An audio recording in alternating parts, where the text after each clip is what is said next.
We interrupt this program with a special report. I got a message for all you folks out there in Radio Land, so sit tight and bend an ear.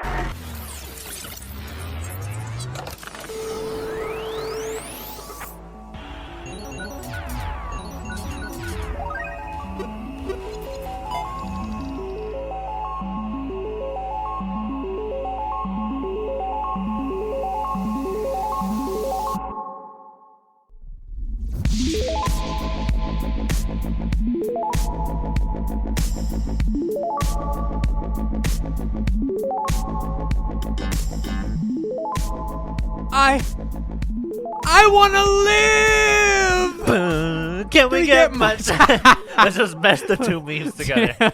The two memes together. Phenomenal No, acting. thank right you. there. Thank you very much. Welcome back, everyone, to another week of the Manga Monday show. My name is Ben, and as always, I'm with my co-host, Edgar. Welcome back, ladies and gentlemen. And we got one of the highest, one of the greatest points in all of One Piece, the Water 7 arc. Edgar, you've just finished it. Congratulations. The Saga, yeah. You're here. The arc, the Saga, all of them. Sorry, the Water 7 I did Saga, it. my bad. No, you're good. Same Yeah. deal. But it is like, wow. I didn't think it'd be. I felt like this arc felt like much like farther away than I thought it would be. Yeah. And then when I got to it, I'm like, oh, I'm here. Like, this is like the one arc other than like Alabasta that I keep hearing, and Saga, like I keep hearing. And about probably it. Wano as well. It's probably what you hear Well, about Wano, yeah, because yeah. it's like, oh, like it's so long, and like now it's just like kind of barely finished. So I'm like, when I get there, I'm gonna be Just like, finished, I'm gonna be yeah. like, it's gonna be like another like wow, like Yeah, real yeah, experience. yeah. But there's like One Piece has many things like that I'll be, that'll be like, It feels cool, right? When you get to that point, and you're like, wow, so this is what everybody's been it's talking like about. what was you I know? doing at this timeline when this was coming out? Yeah, You know that's what I I mean? always thought. Yeah, But like this is like in 2007, Yeah. 6 or something. This Yeah, Saga, yeah. I believe.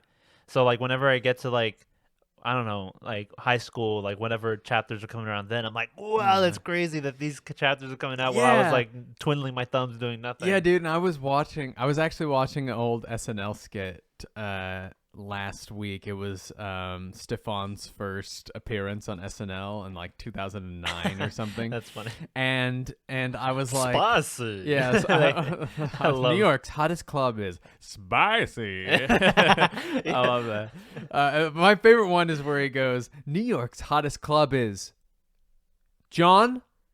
And everybody starts laughing.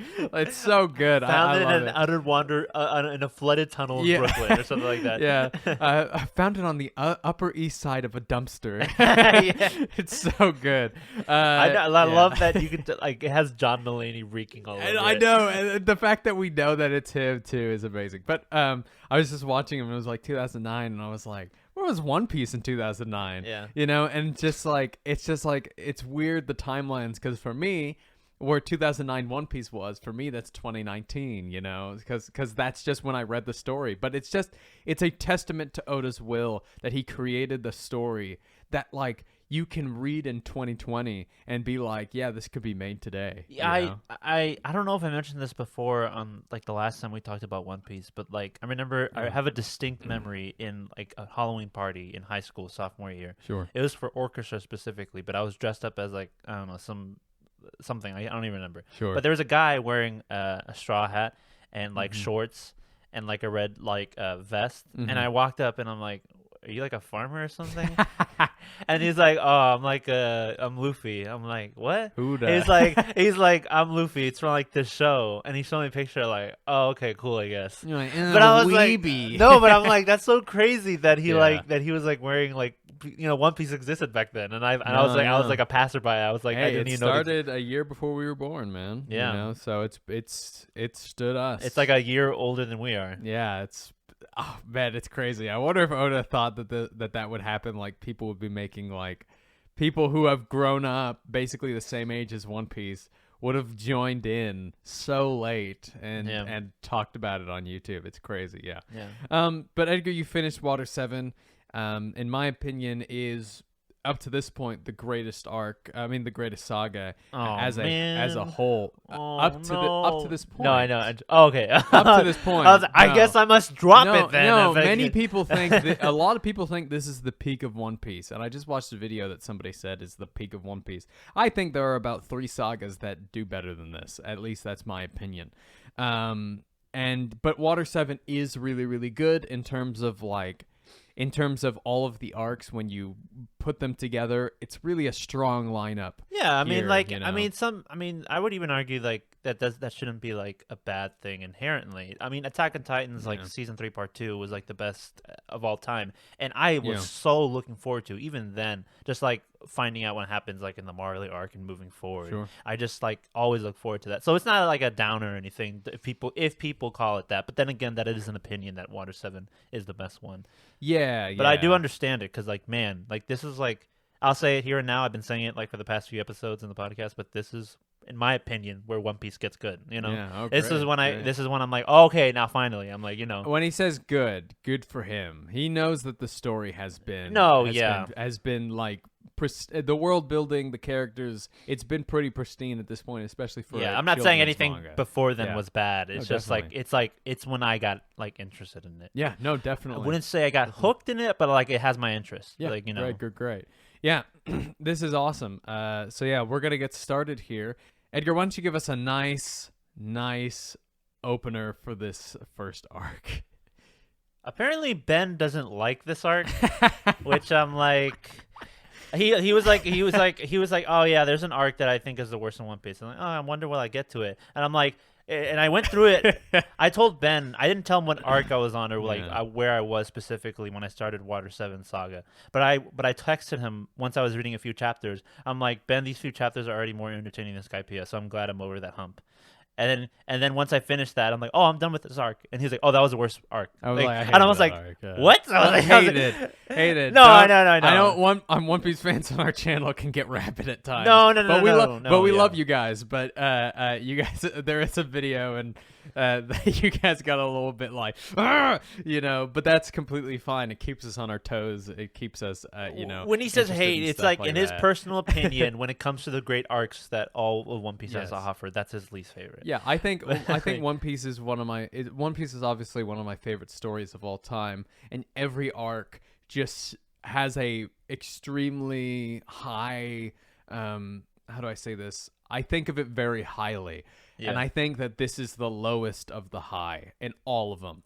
I think that this arc doesn't really do much for the overall story other than giving us some nice moments with Zoro and Sanji. And then, of course, something happens at the beginning and something happens at the end that's very important. But I don't think that should be, you know, if the main core of your arc isn't fascinating or isn't hooking, I don't think that's, you know, a will and testament. I will still read this again above many other arcs, but you know, I still really like it. It's just in terms of the greats of One Piece, it's not the best in my opinion. Yeah, I mean, but I was just so shocked. Like it was like, man, I'm having fun. And yeah, man, Skypiea over that. It's like it's like that's the worst one. I'm like, what? I'm like, come on. I mean, no, but I just mean like, opinion, no, I know, and I don't know. I was just entertained mostly. I mean, there was nothing really that this other than the end of this arc. It's supposed to be a lighthearted arc before what we see in the next arc, where all the Straw Hats are kind of at each other's throats, you know. So yeah, it's just supposed to be a nice little fun thing. Yeah, before but we get to we're leaving, you know, Skypiea, and like Luffy and the gang have like a bunch of loot. And the next log pose led him to here, or was it just like this? Was it still supposed to lead them to Water 7, or? I think it was leading them to here. Okay, so I just think that they were coming here. Yeah. So yeah. So they arrive at Long Ring Long Land. Man, that has a tongue twister. Yeah, I know. I thought it was just Long Island. Long Island. I just say but an island where like everything is long. Who would have guessed it? Yeah. And like very One Piece, very Oda style. Like all of this, like when they got to this island, I was like, this is Oda and the East Blue, Or it's just like a Rick and Morty planet where it has like there's like one characteristic gag to like a specific place. Yeah, I'm like yeah, that's yeah. it. That's like the That's entirety it, of like that's the it. land. Yeah. But yeah, everything's like super long. Even the animals, like the horse. Bamboo, yeah. The horse looks yeah, like a the giraffe, trees, Yeah. yeah. God knows what the giraffes actually look like in this world. Yeah. But all the trees are like super long, but then they run into the sky. They knock down these bamboo and like an old man falls off it. It's like, oh, thank you, you saved me. I was stuck up there for like God knows how long, like 10 years. Like I don't even. How is that even possible? He was stuck on stilts because he just apparently really likes him. Yeah. And the whole deal that this set of islands work is that these people like move on island to island. I don't remember why, but like the sea level like lowers. So they can the cross. sea level lowers or the islands move or something like that, and the old man kind of got left behind. Yeah. Right? But he meets with his horse Shelly, and this is like where the heart of the arc kind of is. Yeah. Although while brief, but it's like like the horse has been waiting for him this nice. entire time, and then he gets shot, and I'm like, no! I was like, I like lost the Not Shelly. I was like seriously upset. I'm like, oh my god, you cannot do this to me, Oda. Like off the get go. Oh my god. I think Usopp Chopper and Luffy were there along with Nami, and like the rest of the gang stayed on on the shore of the island, and they run into some trouble, and they were dealing. Yeah, with they're getting. I think they get surrounded by the pirates who are basically going to try to bring them in, and then the pirates. I think the leader of the pirates like tricks Luffy into doing the games or something. He's like, "Well, if you're just a chicken," and Luffy's like, "All right, fine, I'll take you down." And you're like, "What are you doing?" Yeah, because isn't the stipulation like if you lose, I get one of your crewmates? Yeah, that's the Davy back game. What Foxy goads Luffy into playing. Doesn't Chopper get like sold to them like for like a couple seconds? He gets traded after they lose a game. But this whole thing, I mean, like Luffy, like he gets tricked, but inherently he wants revenge because he shot like the horse, which is clearly upsetting. But they lose Chopper in the first round of this game because there was a race. They did like a boat. There's a boat paddle race, and then there's like a fight, I don't know what it is. I know Sanji and Zoro have to work together to play a certain game against these two giants. Yeah. I don't know what game it was. I think it was like something you had to get a ball across.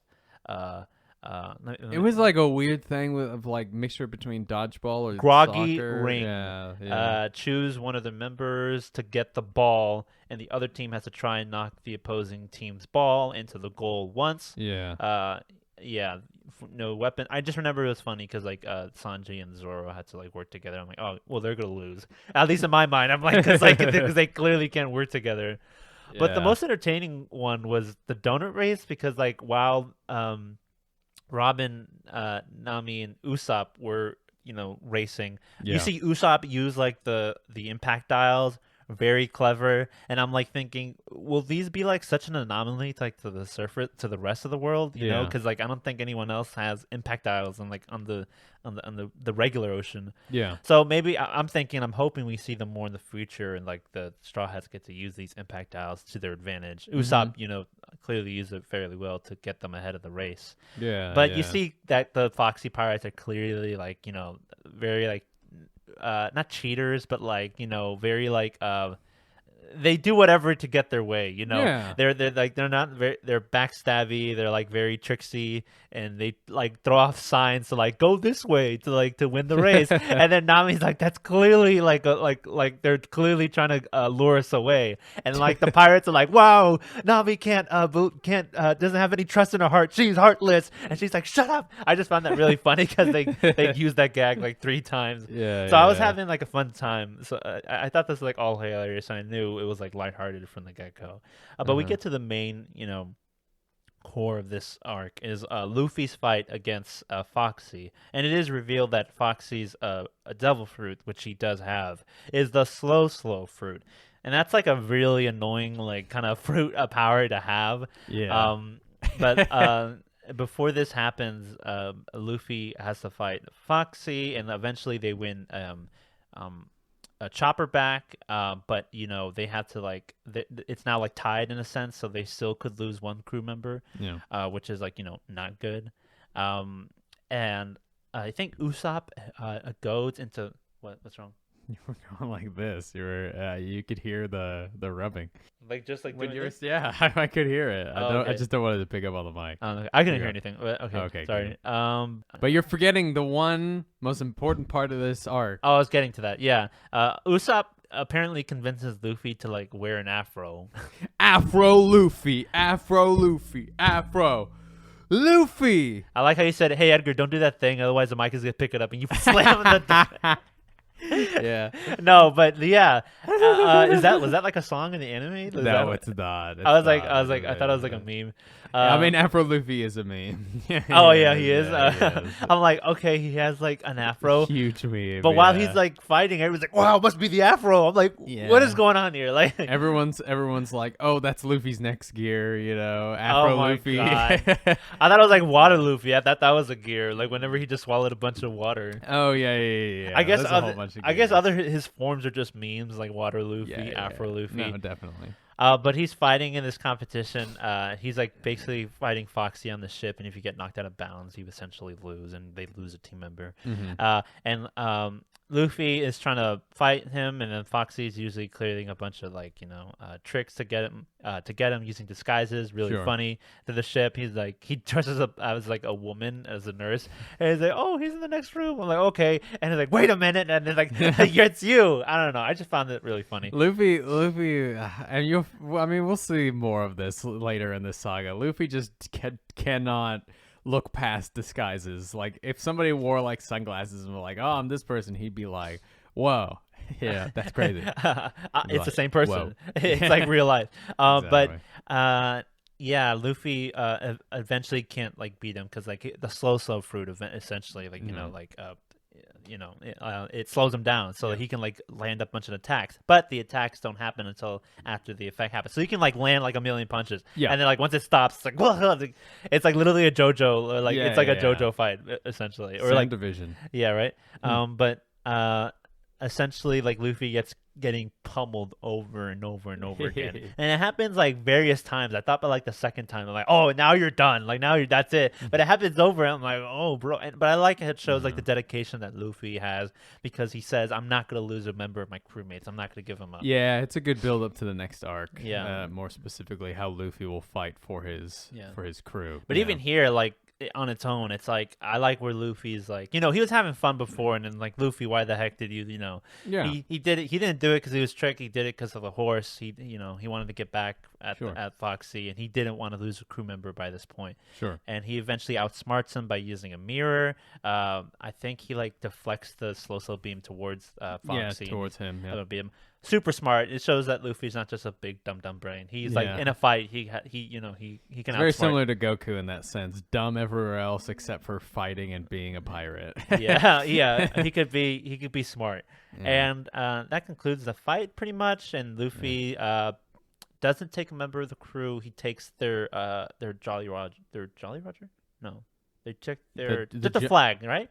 Yeah. But what do they call the flags in pirate worlds or whatever? Well, the flag for the because the Jolly Roger is the name of the Straw Hats' Hats flag, yeah. right? So I don't know. I guess they just took their. Did they take his flag? I don't remember. They might have taken their flag back. No, they take it and then they redraw a new one for them. Oh, Yeah, because because I'm not gonna take a member of your crew. I'm just gonna take your flag, and they're like, Okay. "Oh, that's the pride of our blah blah blah blah." I was like, "No, I'll draw you a new one." And it's really ugly, but it's fine, and it's sure. funny. But I was just trying to remember if there's an actual name. Oh, Luffy drew another one for him. Oh yeah, my God. It's really. Oh God. Jeez. But I guess while that was the main core, the arc, the most important part of the arc happens because we get introduced to a very special someone, and that someone is named Aokiji, right? Aokiji, yeah. I was gonna say Aojiki, and wrong one. Aokiji. No. Also, just to preface, also at the beginning we have another important part with, I think, Was that the introduction of Doflamingo? No, right? No, we saw him No. before when the meeting of the Seven Warlords. Yeah, but just something to keep in mind that Don Quixote and Bellamy, they work together at Isn't the it beginning Don of this. Quixote or is it Don not pronounced- Quixote do Flamingo, which Don Quixote is a very famous playwright from France. Yeah, it's pronounced Don Quixote though.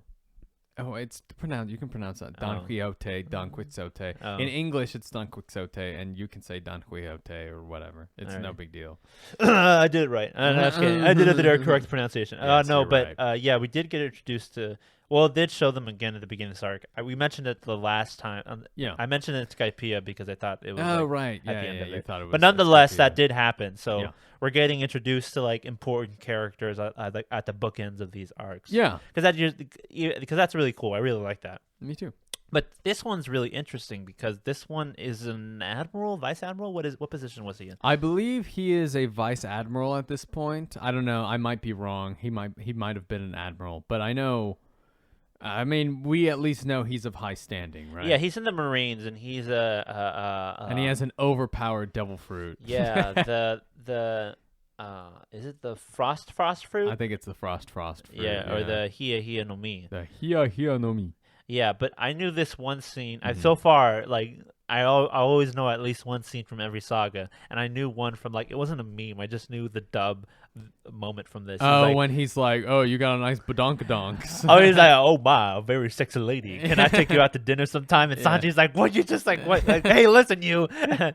I just found that really funny. And I think it was a big meme because I don't think Nabi is of age at this point. So Oh, yeah. because I think she's 17, which actually might be the age of consent in Japan. So I don't know. Yeah. Oh, yeah. who But knows? he's like towering over her. Like, Well, yeah. she's, Even you if know, he was he's like, even if he was really young, old or young, regardless, he is like super tall. He's Yeah. like 10 feet tall or something. I'm like, okay, well, Like, this okay, guy dude. is a problem. Yeah. But he like eventually confronts Robin, and Robin, like who we've been seeing super cool and super like no matter what happens, she's got it down. Nothing really affects her. She like starts freaking out. Like clearly this guy clearly bothers her, and it's really interesting. Well, that- he comes for her, doesn't he? well, just the sight of him, doesn't she just like I look think at him? she does freak out, but I think he's come for her, right? And instead he's like, Well, he know just what? wanted to Fine, see where whatever. I'm pretty sure he just Oh, he wanted just to wanted see to see where they were. yeah, Okay, where she ended up, and just like clearly the mere sight Yeah. of this guy, bothers her, and which is, it's really interesting to see something scare Robin No, definitely. because she was literally with Crocodile, and even though she was like for her own personal gain per se, Crocodile is a person to be like reckoned with, and yet she was like completely unbothered by him. But Aokiji like clearly freaks her out. But he warns the gang of like Robin and how every group that she's been with has fallen or has been destroyed, or like she's like a walking like disaster. She's like there's a reason, and she warns them there's a reason why the government is after her, why she had such a high bounty since she was like 8 years old or something like that. Yeah, he wanted to come after Alabasta and see where Robin was, and then Robin, you're right, she freaks out. Yeah. And everybody kind of starts attacking Aokiji to no avail. Yeah, he says he mentions like her ability to read poneglyphs is like what Yeah. makes her a big threat, and then Luffy, I don't know what he does. I don't know if he did anything particular, but I know he does something along the lines that that's not her. She's not there. She's one of us, or something like that. Something along the lines of that. But they eventually tell him to buzz off because Robin isn't like that, because she isn't capable of betraying. She isn't capable of destroying other groups. Yeah, or and whatever. we kind of see a chill side to him, right? Kind of similar that comes with Smoker. I don't mean to say chill as in Pun. pun intended. Pun definitely not intended. I mean to say that I feel like any other admiral would have just taken Luffy at that point or killed him, but he was like, I'll spare you. You're interesting, You're fascinating to me. But I screenshot some of my favorite moments in panels, and I took the picture of the panel. Oh yeah. Where he's like, well, I changed my mind. I'm gonna have to kill you guys now. are better die. Yeah, definitely. But that's really cool, and it goes to show that no matter how strong the Straw Hats are, even against strong foes that they struggle with, this guy is on a whole nother level. Yep. and he can just like completely like freeze them, like just stop them. And usually like, oh yeah, we get it, like ice powers, can freeze, but like it's really bad for Luffy, so considering he's rubber and like that can easily snap. Yes. Like as usually elasticity powers go in superhero or like comic book stories, we get to see that ice is like not a really great combination for that. Oh yes. But it's really versatile in the ocean because he could just like create surfaces along like the water and literally bike. Yeah, he uses a little bicycle. Yeah. Which is so absurd. He's freezing the ocean and he just bikes along. And he's just this dude who's like has this insane ice power, and then he's like, I could kill you if I wanted to, but I'm gonna spare you. And then he goes, yeah, that's what I'm saying. Oda just like does these like silly things with his villains. Oh, it's so funny. All right, Edgar. Before we move on, I just wanted to quick talk about some anime fillers in this arc. There was some anime. Yeah, I heard there was an anime arc filler. I'm like, what? Well, there is filler to this arc. Oh, okay. Right? And there are more games that they added. So they added a roller race, and that's on a circular track. The crew races around each other in roller skates, and there are 5 rounds. So it's just a nice little roller skate, kind of game. So the Straw Hats win that one and win Chopper back. Or maybe this isn't. No, this is anime filler. Okay. Then there's Pirate Dodgeball, which is called Hit and Dead Ball. I assume they play with cannonballs or something like that, right? Yeah, probably. Yeah. This one's the longest one. And then they have Red Light, Green Light, which is funny because it's like... that's Squid Game. It's Squid Game, yeah. No, it's Crab Game. Oh, my God. Yeah, we just played that. Yeah, I goaded Edgar to playing Crab Game because the Minecraft servers were down the other day. But yeah. Those are fun. I guess more games, very cool. Yeah. But yeah, this was when, and for those anime fans, this was really when One Piece began to stretch out their episodes. Yeah. And I'll tell you, when it peaks in absolute awfulness, I can tell you where the awfulness really begins. It's in Water 7, but we'll get into that a little bit later. But there is a post-arc, Edgar, that, oh my God. I need to show you one of the episodes. At the end of Water 7? Or? No. It's after the time skip. And there is an arc. Oh, never mind. And it is... Oh, dude, it's awful. Right. But yeah, we'll talk about that. But yeah, fun arc overall. Yeah, it's really good. I forgot to mention the reason why Aokiji spares Luffy is because he took down Crocodile. Yes, yeah, he believes he owed him a favor. We're even now. Yeah. I'm not gonna kill you for that reason. I'm gonna let you go. But this arc is pretty good. I know it's not your favorite, but and it's not my favorite. But I just found it odd. Still a great arc, but in terms of One Piece. Of all the arcs in One Piece, it's my least favorite. No, yeah. Well, in terms of like how well written it is and what it does to the story, it definitely isn't.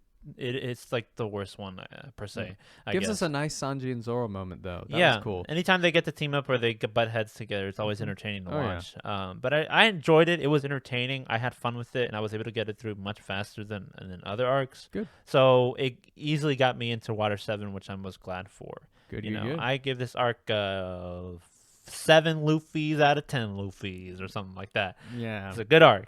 I give this arc 3 Luffys out of 3.5. No, yeah. I don't know how to rank things. No, I don't want to rank the arcs until I'm completely all done with them. But this was a fun arc, and we now move on to Imagine Water. Imagine Water again. Imagine Water a 3rd time, a 4th time. Imagine Water for a 5th time, maybe even a 6th time. But can you imagine water 7 times? Water 7! I don't know where I was going with that. I bet you thought because that's what I thought. I was like, there has to be some. Are there like 7 waters or something? Or something. I don't know. Maybe there is. Maybe there are 7 seas. Maybe there are 7 seas. Yeah. No. Well, there's 4 seas. There's 4 great seas. Yeah. So maybe it's like there are 4 waterfalls because it's like this big water. Maybe there are 4 spouts that spit out 7 the waters. Spouts, 7 spouts. Yeah. Maybe I should check that up. While you talk about it, I can check that up. Why it's called Water 7.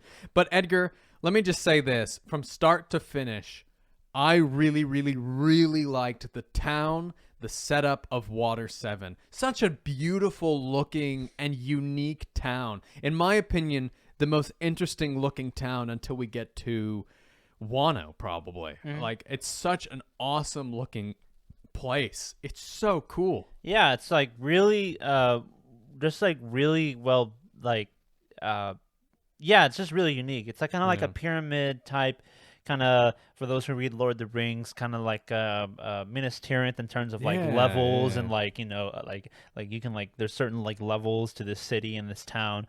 But off the get-go, this you know, this world, like mini world that we're about to enter is interesting because we start off by seeing a train on the ocean, which we, you know, shouldn't be happening, but like it clearly tells you to the level of technology or like the level of like oddities that we're going to be encountering in the city. Really cool. But you know, Luffy and the gang, they're like sailing in the ocean and they see this train with tracks in the water, but you know, this train essentially speeding down like the ocean. Really cool to see. And then you see this frog, you know, trying to butt heads and like attacking the ship, and they, you know, they're like, "What is going on?" But they eventually run to a train station and run by the train master or station master, Kokoro, and she's like the old lady, I believe. Yeah, it's the old. I mean, we eventually figure out that she's a mermaid. Yeah, but yeah. I would have not panned her out for a mermaid at all. No, like, definitely. Yeah, she's an old lady who's just running, kind of working the train, and she has a little kid with her as well. Chimney is her name. Yeah, with a cat. But it's not a cat; it's a rabbit. But they said, "Oh yeah, it's my cat. Looks like a rabbit." Yeah, like it's what? like, what? Only Oda. I'm like, hey man. Yeah, but hey man, that rabbit can be whoever he wants. We don't judge here on the Manga Monday show. Oh yeah, you're right. Yeah, it's a cat. Yeah, but it's still, you know, they run into this town and they're like, "Where does this train lead to?" Oh yeah, it just takes it to certain places along in a straight line and then comes back. But eventually, the next place it leads to is Water 7. I'm like, hey, that's where we're going. And I'm like, great. That's where we're gonna get our ship fixed. Oh yeah, because they realized, the ship isn't. They realized the ship is awful. Yeah, which makes sense because the thing that this ship has gone through is absolutely horrendous. Especially in Skypiea, it literally got launched up into the sky and then right back down. And I think we saw when it was getting launched to the side, I think we saw pieces falling off as well. So yeah, it has been going through an absolute wild ride, this ship. And I remember, I think there was a movie that still had this ship. I think it was like a nice little short that they made, and they had the ship like being launched and stuff. And I was like, no wonder this ship broke. This is horrendous. And of course, Usopp has been he's been trying his hardest, but he's been a shoddy shipwright in terms of fixing the ship. He's doing his best, but you know, have you seen that? Was that in the manga? That scene where Luffy's fixing the ship, and then Usopp's like, "Oh, Luffy, you're fixing the ship," and he's like, "Of course, Usopp," and then he like breaks it and he goes, "Oops." I don't think I can't remember. I'll show you it after, but yeah, it's really funny.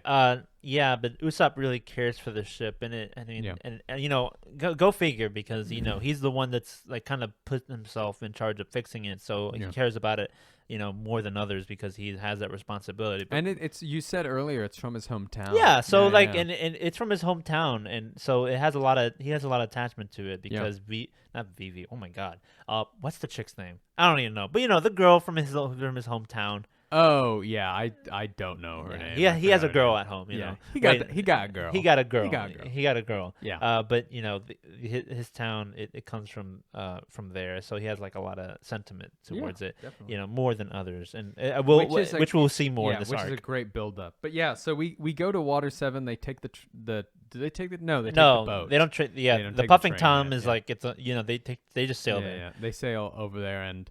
Wow, just a really cool looking. I know that it was heavily based on Venice, and a lot of people think that the name Water 7 is a phonetical anagram of is that what it means? Of Venice. I don't know. There is no reason why it's called Water 7. I mean, yeah, which is really interesting because there's a lot of names in One Piece that you can, you know, take historical, you know, or geographical ideas from, but this one is just Water 7, you know. But yeah, it's really cool. I mean, it's got the canal system like Venice, except it would be like if Venice had kind of levels to it. which is really the Panama fascinating. Canal. Yeah, like, you know, exactly like the Panama oh, Canal. it's just like the ship fills with water and you can like rise at certain levels. Yeah, It's or really like the cool. levees in Holland or the Netherlands. Yeah. It's really cool. Really interesting and realistic in a sense. Yeah. But they're here to find a shipwright so they can fix the ship and apparently keep someone to fix the ship along the way. Yeah. Ideally. So they're off to get a new shipmate. So things are already pretty exciting. Right. I don't know if I knew Frankie was going to be in the story. I know he would come along. I just didn't know what positions each straw had. I know what Sure. Brooke is. So because Brooke is like such a character that I paid attention to before reading One Piece, so I kind of figured and knew what he was beforehand. Yeah. But I had no idea what when or what Frankie would be doing. Sure. So I wasn't inherently surprised when he showed up, but I was like, oh, it's this arc. It's Yeah. when he shows up. But they're here to find a shipwright nonetheless, and the crew kind of splits up, and they have like a lot of money, like a lot, and they go to exchange it. Yeah, Luffy, Nami, and Usopp go to not Baroque Works. That was Alabasta. They go to what is this place? What is this? What was this the organization Galley called? Law Yeah, Company. the Galley Law Company. Yeah. Galley Law Company, because Kokoro gave him some paper approval, like a right a way in to meet the mayor Iceberg, who will find them someone. Fun fact: Kaku was played by the guy who gave me my first ever acting job. He also played Lloyd Forger. So yeah. Kaku's which one was he? He has the giraffe fruit, and he's the guy who he he's the looks... guy who like Zoro when he goes to the ship. He's like, oh, it's just Usopp because he has the long nose. Oh yeah. He was one of the most interesting designs between the Galley Law companies. Slight spoilers, hopefully, to people who aren't like, I just read One Piece and Ben split. That's okay. No. What are you doing here? No, I know, but like, yeah. But that doesn't happen later. But Kaku does have an interesting design, and they come here to repair the ship. I think they have like 3 million or 300 million berries or something like that. Yeah. Million. I think 300 million berries. Yeah, they have a lot, none to say the less, and they exchange it, and then they've all kind of gone their separate ways. I think the only one that stays with the ship is Zoro, because he likes napping. Yeah, I knew for a fact that money was gonna be lost. Like I was like, anytime the Straw Hats have money, it's gone. Luffy almost misplaces it, and like he frustrated me so much. But I'm so glad whenever Nami and Usopp beats him up, because I'm like, you idiot, are you like trying to get us killed? Yeah. He walks around and he goes like, "Oh, look at my money," and stuff, and it's like, Luffy, shut up. He has like a bunch of holes in his brain, like no. Yeah, it's really great. And so Kaku goes to check out the ship because they're like, yeah, it's in bad shape, but it should check be it fine. out. Yeah. But then actually, Kaku comes back and is like, hey, by the way, your boat's got like 2 days to live. Yeah, like exactly. like the moment it crosses water, it'll die. Which is something that's happened to me actually. The green your car? the green Oldsmobile that I've had. Yeah, but unlike the Going Merry, it was clear that your car was terminally ill. Like I used to have this car in high school. It was my first ever car. It was a puke green 1989 Oldsmobile, and it was on its last legs from the moment I got it. You couldn't enter in from the driver's seat, and you could only enter in through the passenger. You couldn't roll down the windows. The air conditioning didn't work. It had like the only way you can play music with your phone is you had some like have a cassette aux cord. You had he placed in a cassette adapter to where a wire would be hanging out of it. And you plug your phone into. I'm like, you could blast that speaker so loud, like it would hurt your ears so loud. Yeah, and eventually I would be driving on the highway when I was in college, and it caught on fire.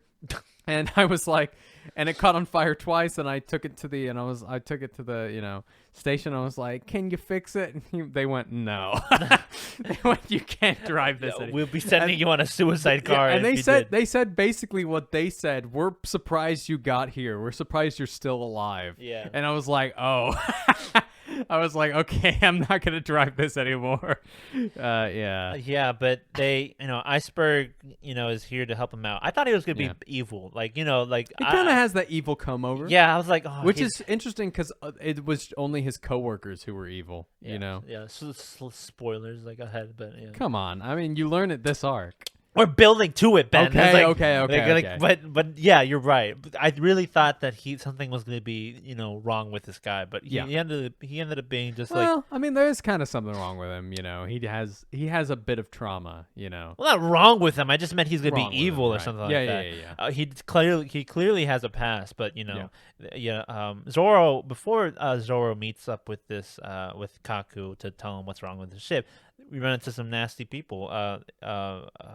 What do they call them? The Frankie family. There you go. The Frankie. I know it's Frankie, but like, what do they call them? Frankie family. Yeah, so he tells them to buzz off, and they kind of but they were here to dismantle ships, and they're known around the town to be ship dismantlers. So they're a bit of a crime gang, kind of, I guess, but they're more like a nuisance to the town than like an actual problem. Yeah. But they tell once Kaku comes to inform them what's wrong with the ship, Iceberg tells them that we have some of the best, of the best, and we're telling you that it's not gonna fly. You have a lot of money. We can build you a new ship. And Luffy is like, no, we're not giving up the Going Merry. It's been with us all this time. But Usopp isn't there to hear this, no, right? No, it's just Luffy. He's standing his ground. He's like, I'm not gonna we want a new ship. You can just build it just over again. It's like, if we build it over again, it's not going to be the same ship, which we're willing to do. But if you want the same ship, we can't fix it. You have to understand that. And Iceberg goes so far as to say, you're a bad captain if you're going to let your crew sail this bad ship. You're putting them in danger. Ooh. And I'm like... He's right, though. Yeah, he's right. But it goes to show how far Luffy was willing to go, and that really, and you can tell that really got to him. He's like, I care for my crewmates. I'm not a bad captain. And he's like, I guess you're right. He eventually concedes, and they eventually go back to they discover they eventually gonna go back to the ship and make this decision and let everyone know. But Usopp gets captured by the Frankie family along with his money, which is not a good thing. I'm like, the money, why couldn't they just immediately go back to the ship? They're carrying suitcases just casually. I definitely think at this point in time, Usopp is definitely by far the weakest Straw Hat. It's evident in this one, because he mentions himself. And a lot of people say that Nami is. I don't think so. Nami has that. She can kind of control. It's funny how Usopp was willing to build such a useful contraption for her, yet he couldn't build. He couldn't do anything for himself. And not because he didn't want to. It's just I guess he just didn't. Or he just sticks with the slingshot, But I also think Usopp's whole thing is that he's I think this is just what Oda does so well is he sets his characters up to the place where they need to be for the arc to flow seamlessly. And the entire time, Usopp, I'm not gonna lie to you guys. I mean, Usopp was my least favorite Straw Hat. Right? Yeah, he is. He is to me, yeah. And he was then. Yeah, he was. But to this point, this arc kind of made me realize, I don't dislike any of them. They're all kind of on the same, perch for me. But what Usopp has done so far is that even still now, he was I think he was still adamant about becoming a captain, and he was still I don't need to do this because I've weaseled my way out. Yeah, of it he's so just many gotten times. by the skin of his teeth. He just barely gets by in terms of he doesn't realize this weakness until now. But luckily, he's had backup. No matter how badly he's been beaten, he's been I think I'm strong enough to where I don't need. He doesn't realize that. It's like when you pass all of your classes with a C, and then out of nowhere you get that F- or something. And then you realize, wow, I guess those C's don't look as great as they do now. Yeah, exactly. And it's also, as you said, Usopp has been getting by this entire story by the skin of his teeth through lying, which is good, through his fighting style. It's his shtick. It's his shtick, yeah. But he really hasn't had... he's just kind of has a slingshot, and it's not that powerful. He compared named himself to a sniper, and I'm like, that is not. How does that make any sense? But but even then, he managed to get by with a slingshot. Yeah, compared to basically what he has right now, because right now the Straw Hats are becoming kind of I don't want to say gods, but they're becoming very powerful pirates, and Usopp just isn't that. You know, he doesn't have that ability, and so when he gets beaten up by these thugs. You know, which anybody else in the Straw Hats, as we seen with Zoro earlier, would have swept the floor with them. You know, but Usopp's here, and the moment when Nami goes to him and sees like him completely broken, and he's like, "Oh, I'm useless. Yeah, I let my crewmates down. He's like, I let the money go. And such an awesome moment when the Straw Hats go over there and clap their cheeks. But before that happens, Nami goes to tells Usopp to stay put while he finds the rest of the gang to get him. Usopp goes back to the Frankie family's hideout and demands him to get them his money back. And he's not going to go back there in shame. And then they absolutely pulverize him again. And then they find him outside. That's right. Yeah, and I took a picture again. Like, I take screenshots because I like showing up. It's like when they just see him and it's just silence. Yeah. And then they just walk right, and then they head towards the family. We're gonna go demolish that ridiculous house. Yeah, really, really kind of a parallel moment of the walk on Arlong Park. You know. Yeah, like Nami's moment. It's just like. But I love that. I love that picture. Usopp is kind of like the Peter Griffin from from like Family Guy, where his just like arms misplaced. Are like that, you know. But yeah, it's really, really sad, and it makes sense why Usopp. I mean, I would react. I don't know. I would kind of be hysterical like Usopp would be later in this arc if I got my butt whooped twice in a row, you know? So I think it really is the catalyst for that. But yeah, and then they beat him up. They beat him up. They bring him back, and they kind of all convene, all except for Sanji. And I believe, Sanji is not there. No, Sanji is there. I'm sorry. Sanji is there because he does kick Luffy in the middle of a fight. But eventually they break everyone the news. The ship is not fixable. Robin is the one that's not there at the moment, if I remember correctly. Yeah, she's the only one that's not present. But they bring the bad news, and they say that we're not going to be able to fix the ship. And Luffy kind of says in a way, "Oh, don't worry, Usopp. We're going to make a new ship. It's going to be all good." And Luffy really doesn't like sell the news well, because it says like, "All right, this ship, screw it. Like, we're gonna get a new ship. We're gonna forget about this ship. This ship sucks." And like that's the way Luffy sells it. But that kind of plays into Luffy's, of taking really bad news and making it sound optimistic. That's one of the glories of Luffy. Yeah. But Usopp does not take it well, to say the least. No. One could say he was angry, even pissed off per se. Yeah. But like an argument breaks out. Even though like Oda was like building up the way Usopp had his relationship with the ship. Even then, I'm like, whoa, I did not expect like an argument. I thought we were gonna be all hunky dory, okay, like with this decision, considering how like serious. I love it. Conflict. I'm like, oh yes. No, which is why it's great. really interesting. I'm like, okay, we're getting some like disagreement between each other. Yeah, and it just like this arc feels different. Like it feels like not only are they gonna have to deal with villains coming in this arc, and there's going to be a villain in this arc. We just don't know who it is yet. Yeah. Or we think it might be Frankie at this, or Nami. Oh, did we gloss over Frankie? No, we didn't. Not yet. No, we not didn't get yet. introduced. Not yet. But or we think it could be Robin. Yeah, Robin, because she's up to stuff. Yeah, she's up to some stuff. But it never has felt like the Straw Hats wouldn't always continue on like this. But there was a genuine moment in this arc where I was like, oh my God, is Usopp not going to join again? Or is Robin not going to join again? I was like, oh my God, this is like. I wish I had your like blind. Like, unfortunately, I knew. Like, I know. Of course. But I was like still surprised. I'm like, what? Like, come on. But it was so frustrating because it was a matter of like miscommunication, because Usopp has no idea how Luffy felt the first time he got this news. Yeah. And how much he fought how much he argued to like keep this ship.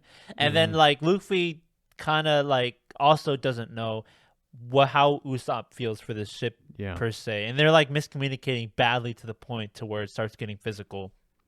And once it starts getting physical, Sanji kicks Luffy out, kicks him away, and like Luffy like kind of like calms down a bit, and then Usopp says like, fine, I'm leaving, and then I believe it's like Zoro that says, whatever happens, you need to have like a clear stance on this, because if you waver for a second, we can't have you this whole Zoro, thing. Zoro. This is really the arc that makes you realize Luffy is the captain. I mean, we knew Luffy's the captain, but Zoro is the right hand man. Yeah. Zoro is the one who puts down the law. He's the one who emphasizes the law that the captain puts down. Yeah. And one of my favorite speeches in the manga is when he goes, guys, Luffy may be an idiot. Like, he may not have anything up here, but the thing is that he's our captain. He's the one who started all of this. Yeah. And we have to follow what he thinks is law. And Usopp's like, no, that's BS. I'm doing my own thing. And that also, once again, it plays into the point that Usopp, he wanted to be his own captain. Yeah, even if he said it jokingly along the way, but at some point... Yeah, and they took it all as a joke. Like, when Usopp was like, I'm going to be the captain, Luffy's like, no, I'm the captain. Ah, ha, ha, ha.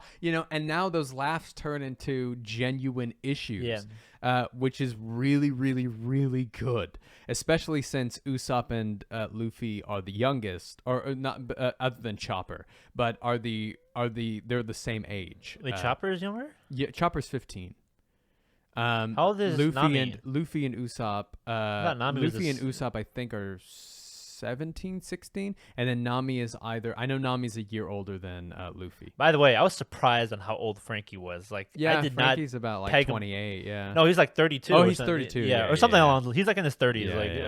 early. But I was like, whoa! I thought he was like Yeah, way and younger. Robin's like 28 or something. I knew she was that old, yeah. but crazy. But yeah, and eventually Usopp challenges Luffy to come meet him outside to fight him. Really loved that fight. Yeah, really good, liked the fight. good fight. But it was like kind of. I was like in my mind, I'm like Luffy's gonna win. Right. But I was surprised to see that Usopp was able to hold his own. And how for a he did bit. it with the dials that they got from Skypiea. The dials, the impact dials. Something else. He did something else. Or I think he did some he manipulation. He messed was with like, his like sense, like he threw Yeah. something stinky. didn't at him he or do something something like, "Oh, Luffy, it hurts," and Luffy was like, "Oh, I'm sorry," and then he attacked him or something? I don't know, think- something yeah, like that. something He like that, deceived yeah. him in some way, in a sense, but Yeah, like he yeah. fought him like Usopp's way, Yeah. per se. The Usopp way. But like after that, Luffy like punches like the crap out of him, and then Yeah. that's the end of it. Like Usopp is like, as of this point, is no longer a member of the Straw Hats. Well, is that after Luffy beats him up? Is that Usopp saying that, or is that Luffy saying that? Yeah, Do you remember? I think it's when Luffy like finalizes, yeah, you're no longer a member of the Straw Hats. But like Usopp beforehand says, I don't want to be a part of this crew. Ah, yes. But like this fight definitely cements it, because it's like shows you like, oh, it's over. Yeah, definitely.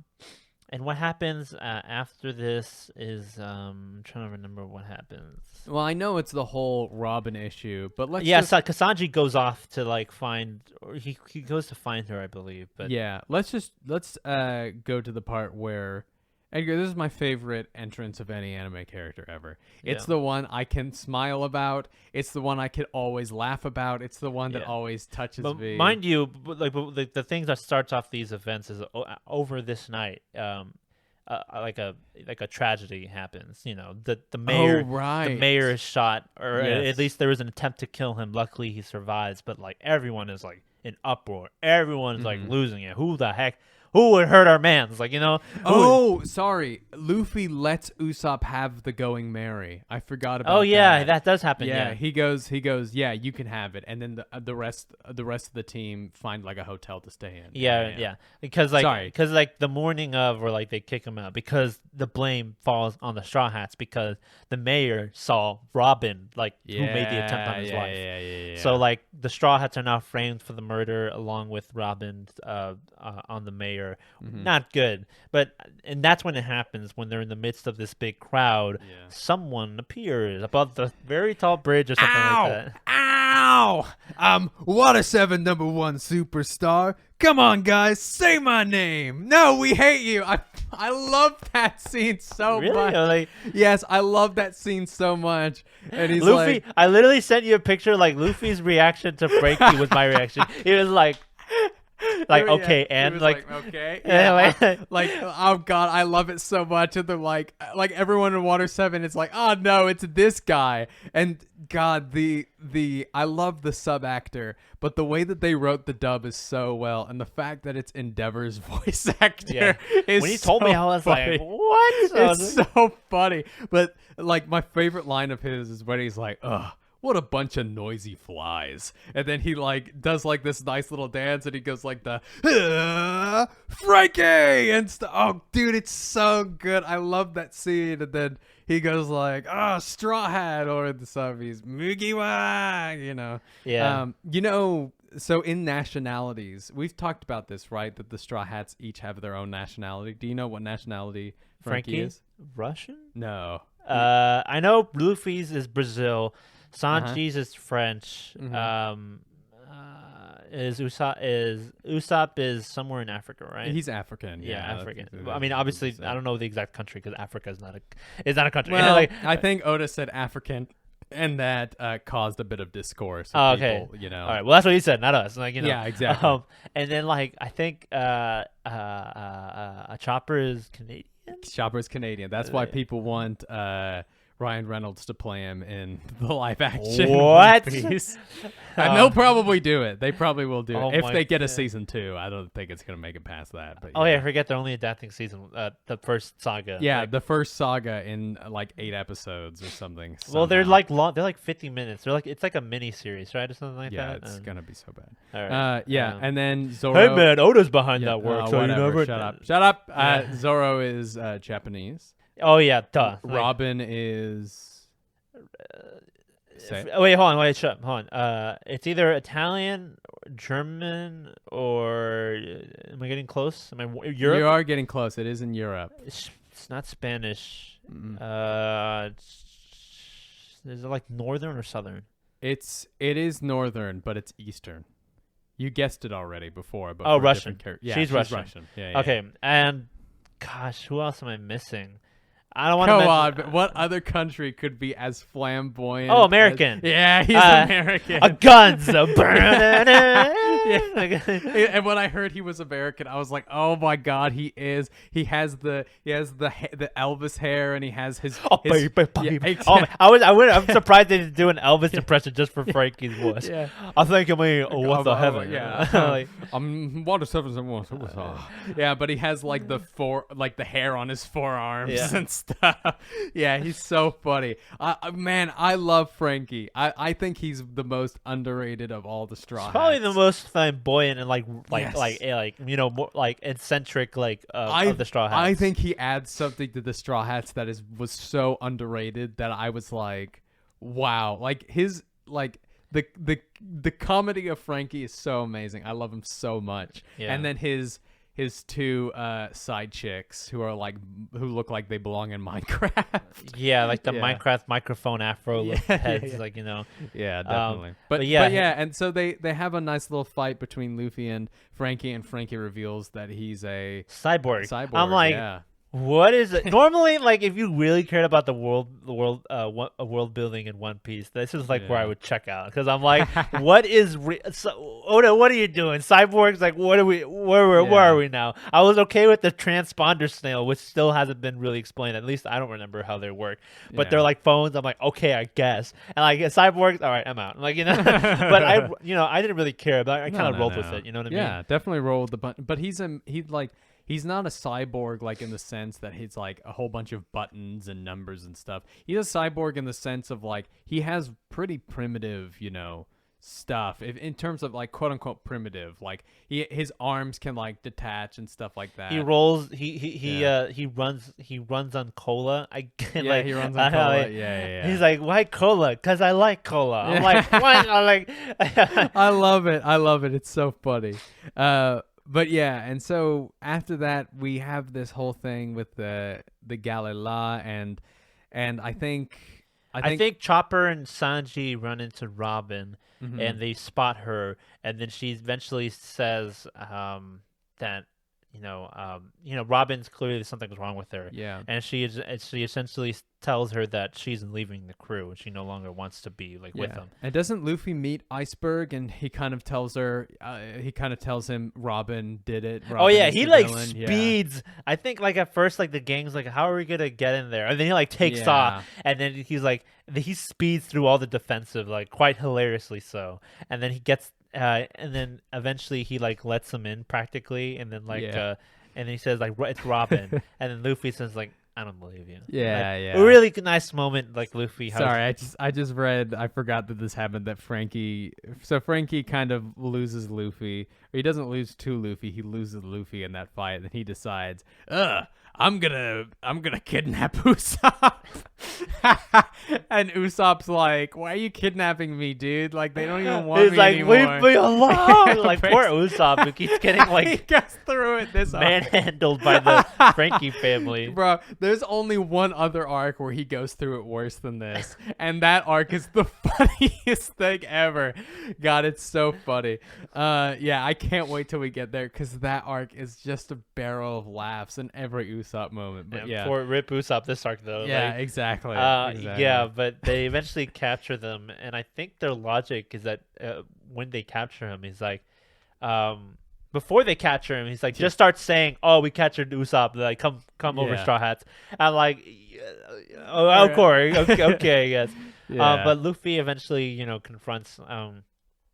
He gets the news from Iceberg that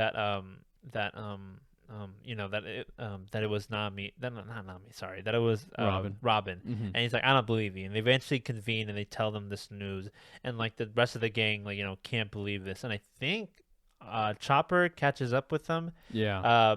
And they reach the conclusion that Robin may be in cahoots or something's wrong with Robin in terms of this masked man because they saw him with this masked man that Iceberg mentioned. Because I think the masked man was with Robin whenever they attempted the life. Have we completely ignored? Isn't there a hurricane coming in? Yeah, storms are brewing. Yeah, storms are brewing. And we also forgot to mention that there were other two. There's a lot that happens in this. There were other shipwrights that were introduced, like the pigeon man that Luffy calls, and then there was the guy, and then there was the other one, the bull-looking hair one. That I just did not think was going to be the main villain of this arc. The pigeon guy, mind you. The pigeon guy. Yeah. But speaking of villain, it's there's a plan that's going on. Uh-huh. Since Iceberg wasn't killed, it's to assume that they're gonna try to do it again. Yeah. And the storm's coming, so if now, it's got to be now. If it's now or never that they would try to take his lives. And since everyone thinks it's the Straw Hats, they got to keep watch for the Straw Hats. Yeah. But we see the masked man.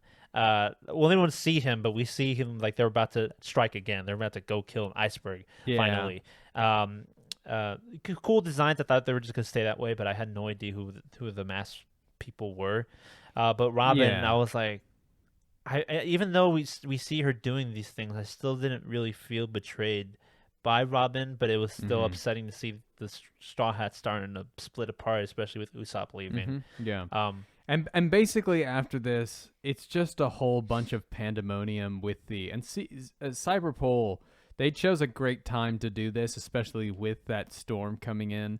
And what happens basically until they leave is is CP9 leaving and the hurricane coming in and just kind of wrecking stuff up. That's a whole lot of stuff that go on. Yeah. Well, let me try to summarize it as quickly. So, sure, because there's so much that happens. But essentially, Nami, Chopper, Zoro, they try to. Their plan is to stop it. Robin's gonna be there, so we have to get her back, and we have to prevent the assassination from happening. Because clearly, it's not us. Clearly, it ain't the Straw Hats. Yeah. And then Luffy takes off alone, and eventually, what happens is that Iceberg calls in Polly to go to his room to get something important. This is the Pluton blueprints, right? Yeah. Polly, by the way, looks a lot like Smoker because he has a cigarette. Oh, He has goggles. He has a very smoker-looking design, and also the villain. What's his name? The main villain. Oh, Rob Lucci. Yeah, Lucy or Lucy. I thought it was Lucy. Rob Lucci. Yeah. Lucci. Looks like a discount Mihawk, like in a sense. Yeah, I can see that. His I can eyes see and like that, the black yeah. hair, Yeah, like yeah. his like menacing look kind of looks like him. Yeah. But eventually, it's revealed that Kaku, Lucy, and like the secretary. I forgot her name. The secretary. Oh yes. Is that Yeah, wrong? the girl who has kind of like the soap fruit or something. Yeah.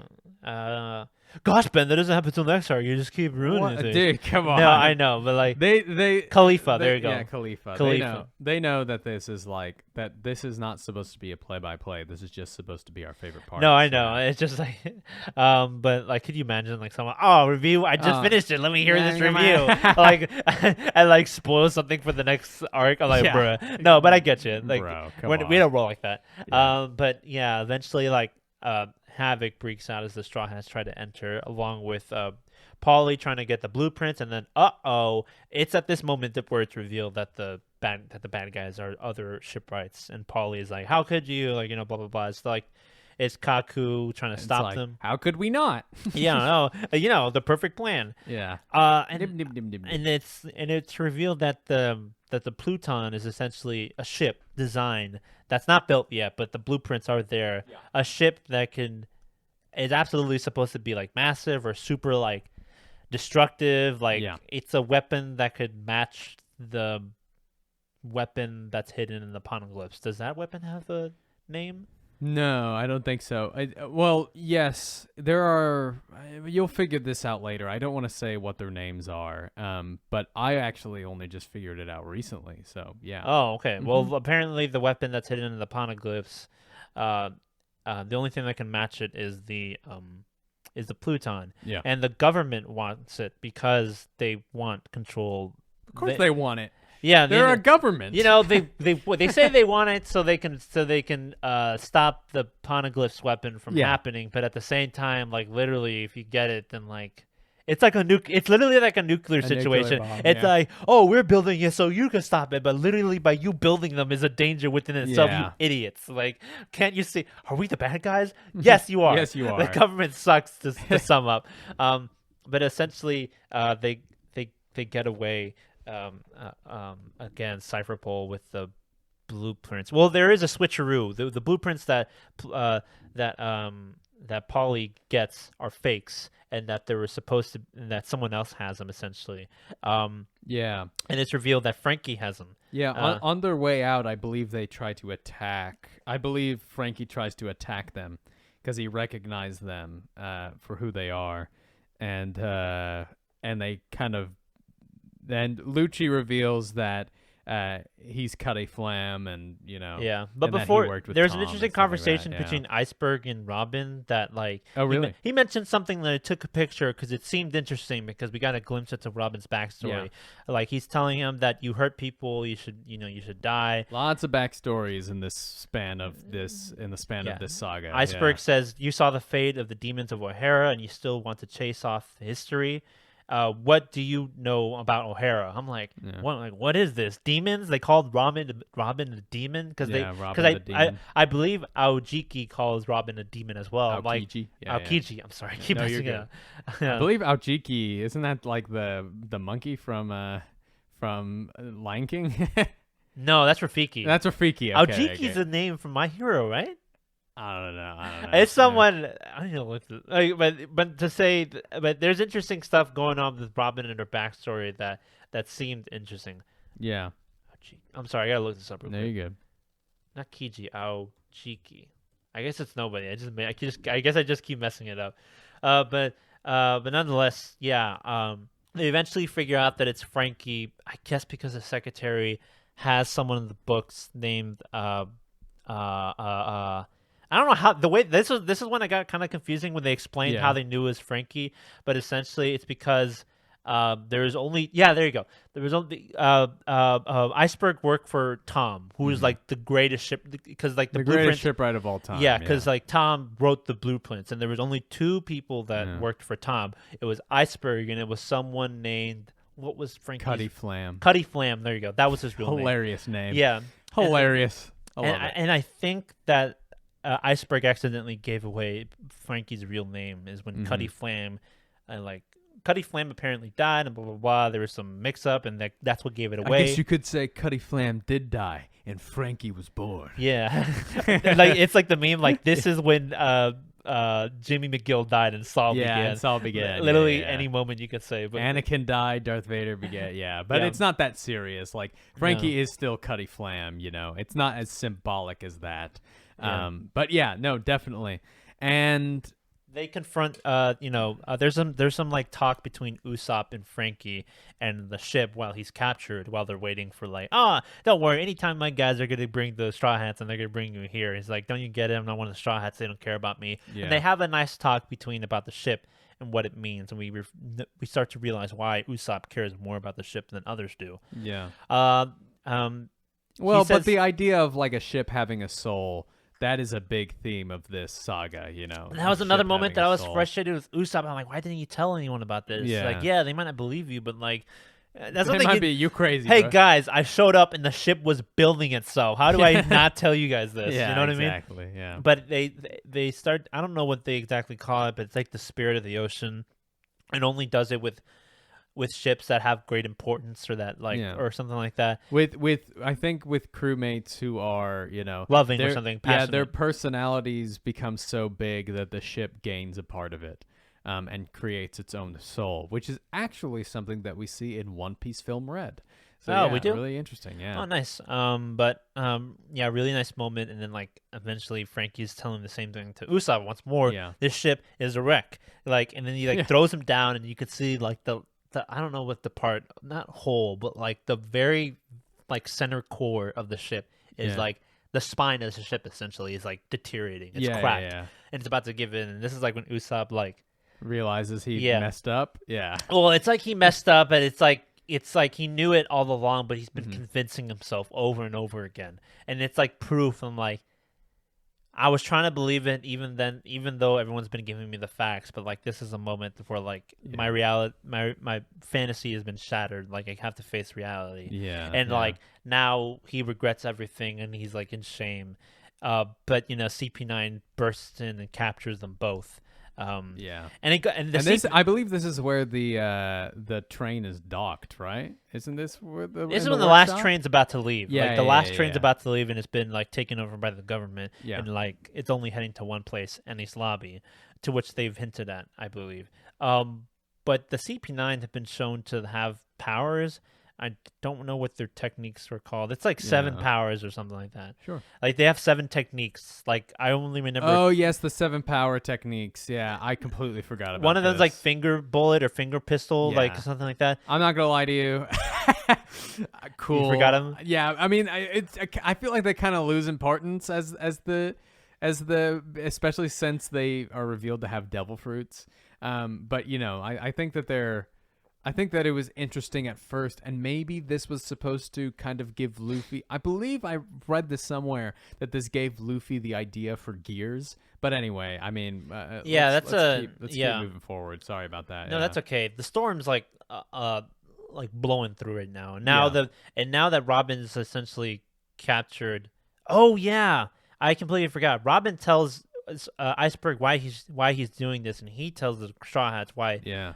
Like what she told him, and essentially she made a deal to protect the Straw Hats Yeah. from CP9, and then Nami like them realize Which is when we, the audience, realize, okay, Robin isn't a bad dude. She's sacrificing herself to protect her friends, you know? So, yeah.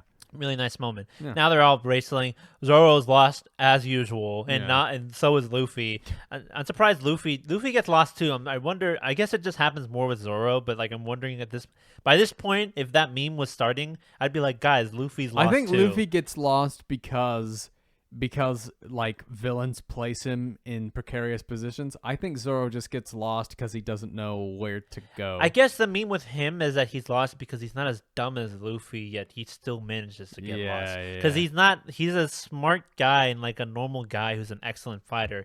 It's just like his one weakness and dumb moments is when he gets lost. Yeah. Because like that's like the only time it really shows. Other than that, he's like a normal guy. Yeah, Zoro's stuck in a chimney. Luffy's stuck between walls. And then there's like a cool moment that like Nami goes to save, is heading towards the waves that are coming through. That is, about to wreck this the bottom of the city. Yeah. Eventually, they save him. This night, there's a nice like a gathering moment. It's like, we know what's going on. Yeah. Robin isn't bad. She was trying to save us. Let's go save her before like the train stops.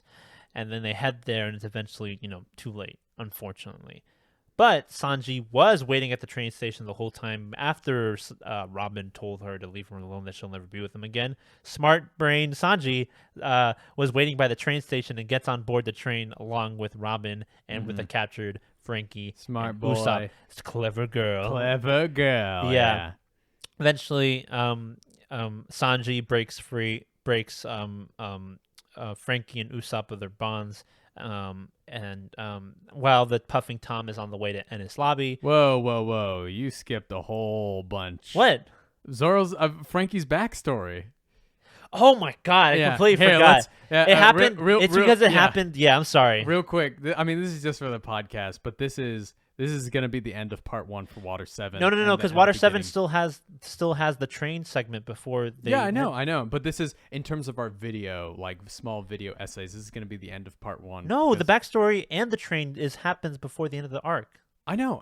But we're gonna do a 2-parter for Water 7. Oh, really? Arc, Okay. So this is because the Frankie backstory is actually pretty long, Okay. and it's full of content. So Edgar, give us a nice intro for the second part of Water 7. All right. I guess Ben didn't want to continue this part, so you guys are in for a treat for 2 parts. We're trying to goad you into liking more videos, you losers. It's just too long. If I edit this, it'll be like 40 minutes long. Oh no, we'll be fine. But do a different intro, you silly.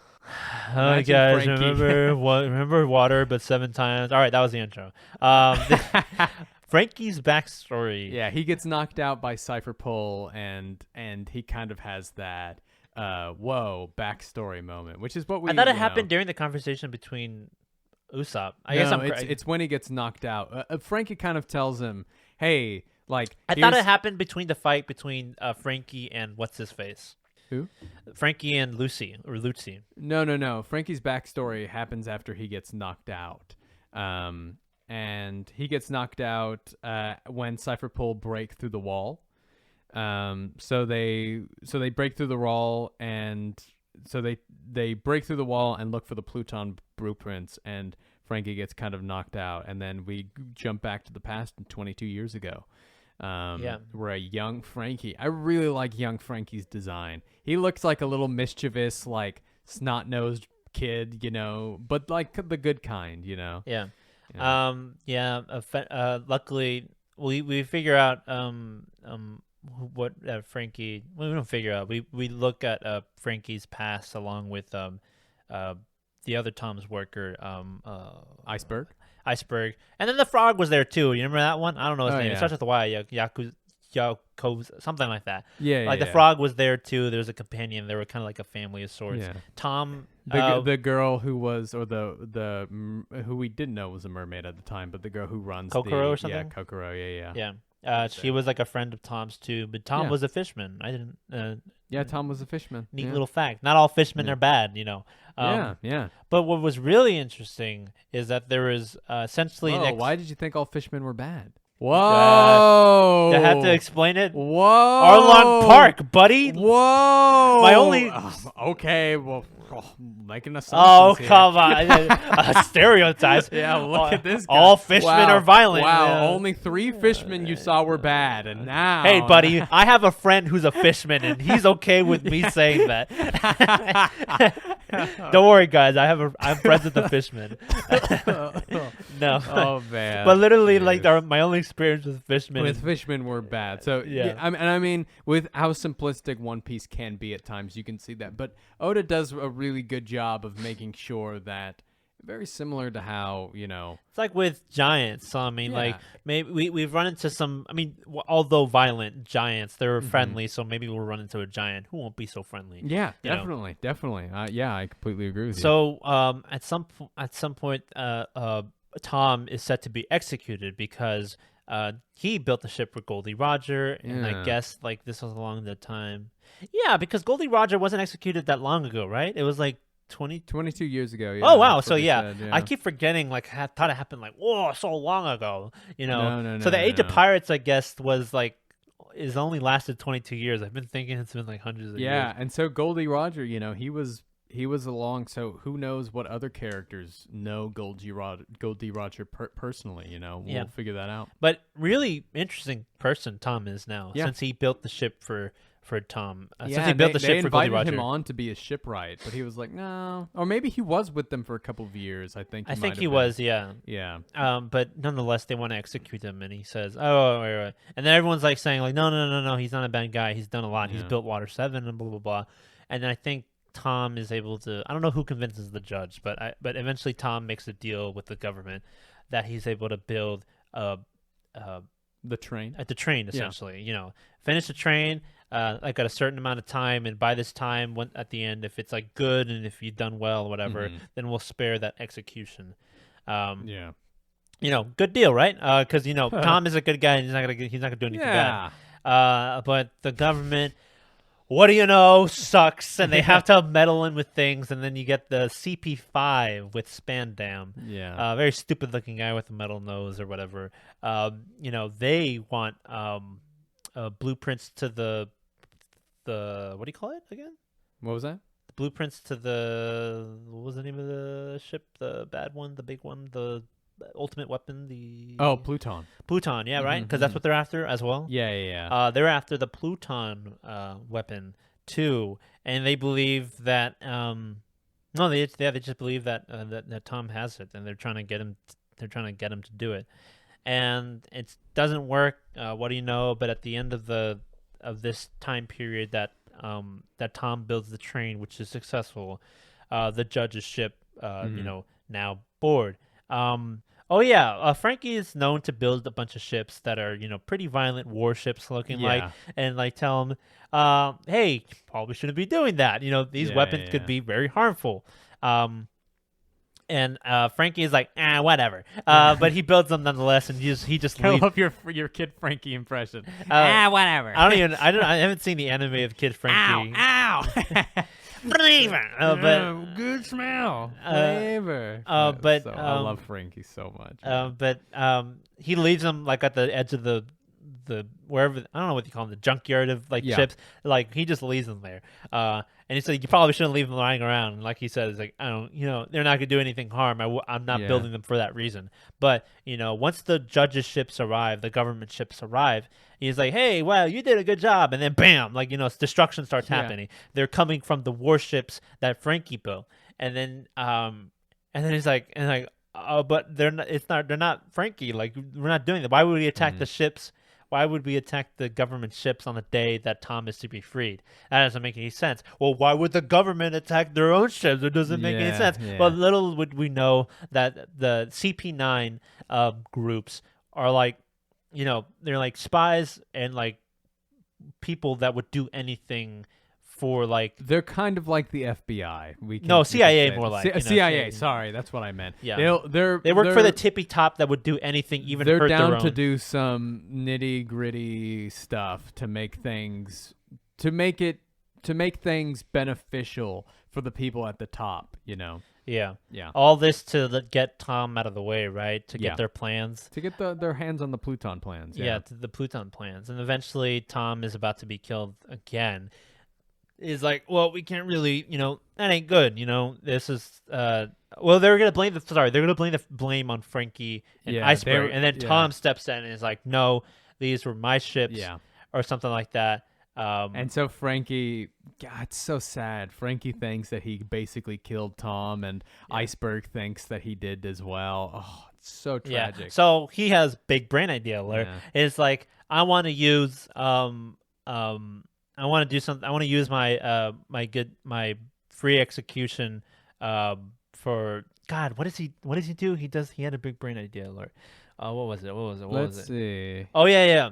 If I could do a good thing to spare an execution, can I do it now? And he's like, yeah, but if you did that, you'd still be executed again, or like you still.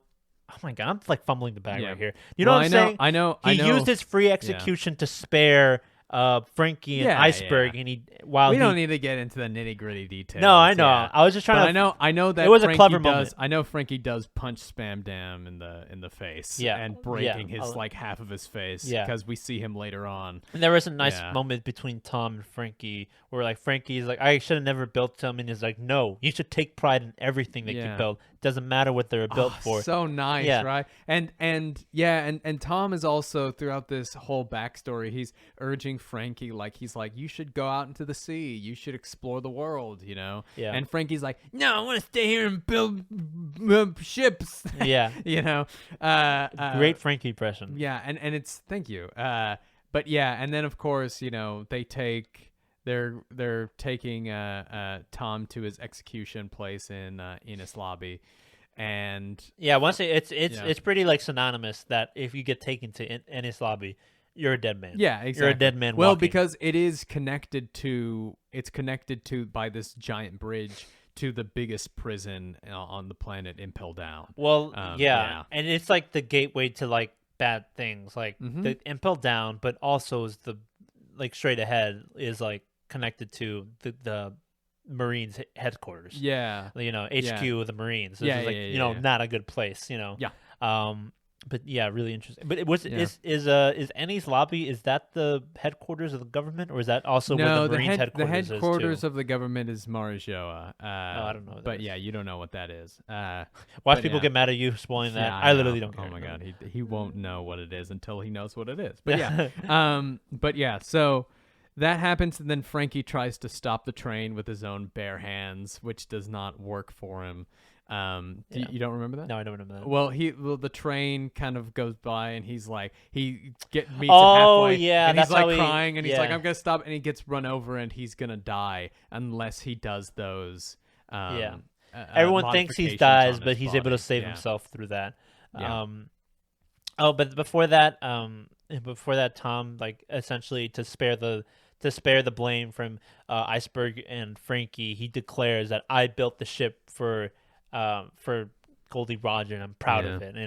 And he's I think he admitted that he was a shipwright for Goldie Roger. No, yes, he was, and so Iceberg meets with Frankie, gives him the Pluton blueprints, and basically tells him get the heck out of the island. But Frankie, I mean, these people are telling him to leave, but he really, in reality, has nowhere to go. And to be honest, sailing the high seas alone is just a bad idea. Yeah. So we don't really get a reason for him to leave until the Straw Hats come along.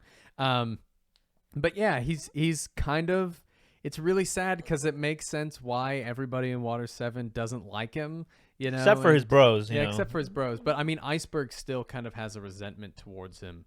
But you know, you mean his bros, like his his family. the That's what they Frankie call it. family, Bro, yeah. like And they're like big bro, Yeah, big bro. Oh, that's so nice. There's a moment where that's gonna pay off in the when towards the end of your journey. That's gonna be really nice. But so yeah, and then we get a nice, cut back to the modern day, and Frankie and Usopp are restrained by CP9, and like you said in the previous video, Sanji frees him, right? Yeah. Isn't that what happens? Yeah. I could have sworn it happened at another point, but I guess I'm wrong. No. There was a whole bunch. I was like, whoa, Edgar. Yeah. I was like, whoa. But what I really found interesting was that we got this backstory with Frankie, right? Because it normally happens. Normally what happens is a Straw Hat joins, and we get their backstory that same arc. What I really enjoy is how Oda switched it up with Robin, with how she joined, but then we don't really get the core of her thing until this upcoming which arc. Makes which her is really like a fascinating. question mark through all this, you know. But nonetheless, And then we get one of the best openings in One Piece in this part. Yeah, apparently it's like one of the shortest. It's one of the shortest used openings. I'm like, Come on. how? Brand new world. Yeah, It's only used for like 13 episodes, and like that is a crime right yeah, there. because it was. I think they only did it when they were writing towards Enies Lobby. Yeah. Also, this is where the anime begins to get really bad with its pausing. Really? Really bad. I remember Adam because I was watching most of Water 7, right? Because Saul was like, oh, you have to watch it. But when it got to this part, I was like, no, I'm reading it again. Like, I was like, this is absurd. And then I also read all of Water. I would read Water 7, then watch it. And I was like, oh, I'm really enjoying this. I can do this for the rest. And when we got to this point, I was like, oh my God, this is absurd. I can't, like, they're adapting like half a chapter into a full episode. And I was like, this is absurd. Now, it's not the worst One Piece gets. There is a part in, for those of you who have read it, there's a part in Punk Hazard where I think they took one page and made it into a full episode. I think I know that. I think I know what that is too. Atrocious. The worst episode of anime I've ever seen, including bad animes. It's worse. It's worse when you know that the core material is so good and and they could do a good job, but instead they stretch it out for like 20 minutes of awful. But yeah, so we get this nice little, sea voyage towards Enies Lobby, and we get this cool moment where Sanji kind of just walks in on him, right? Doesn't he just kind of walk in on all the villains? Well, he was sitting on the train. Yeah, on the train. Yeah. But before that happens, doesn't Usopp says, I want to help your cause, but I can't because like it'd be a shame, and then the main character of this arc joins. Well, no, the next arc per se, because we're still on Water 7. Sniper King. Yeah. Yeah, really cool moment. Yeah, cool. This is a character that it's Usopp, of course, but what? It's Usopp. Sniper King is Usopp. Who's Soga King? Yeah, Sniper King, same thing. Yeah, it's Soga King, Sniper King, it's Usopp. No. Yeah, it is. It's a completely different character, Edgar. I don't know what you're talking about. You're kidding, right? Anyway, so bro, moving on. no. Oh yeah, but it's anyway, really it's really interesting because it's like Usopp, he just gets he just stays on the train for the rest of the time, while Soga King takes care of work. I'll punch you in the face. You're like what Luffy. Are you talking about? Who are you, Luffy? What are you talking about? Yeah, what are you talking about? Okay, I guess this is. Oh my God! What are you gonna think next? The Blue Spirit is Zuko? Come on! What do you want me? What do you want me to say? Anyway. Get out of it. Yeah. But yeah, so but before that, I took a picture because it's just so good. Oh yeah, it looks great. The design for Soga King is great. But before we get on into that, we realize that Robin told Iceberg about the Buster Call and CP9. Oh yeah, that's the exact reason why she did it. Why she saved the Straw Hats. Even though as strong as the Straw Hats are, the Buster Call is like a nuclear bomb wherever they call it. Yeah, they just go in and they kind of just completely bomb the place. Legalize nuclear bombs. Exactly, which is absurd.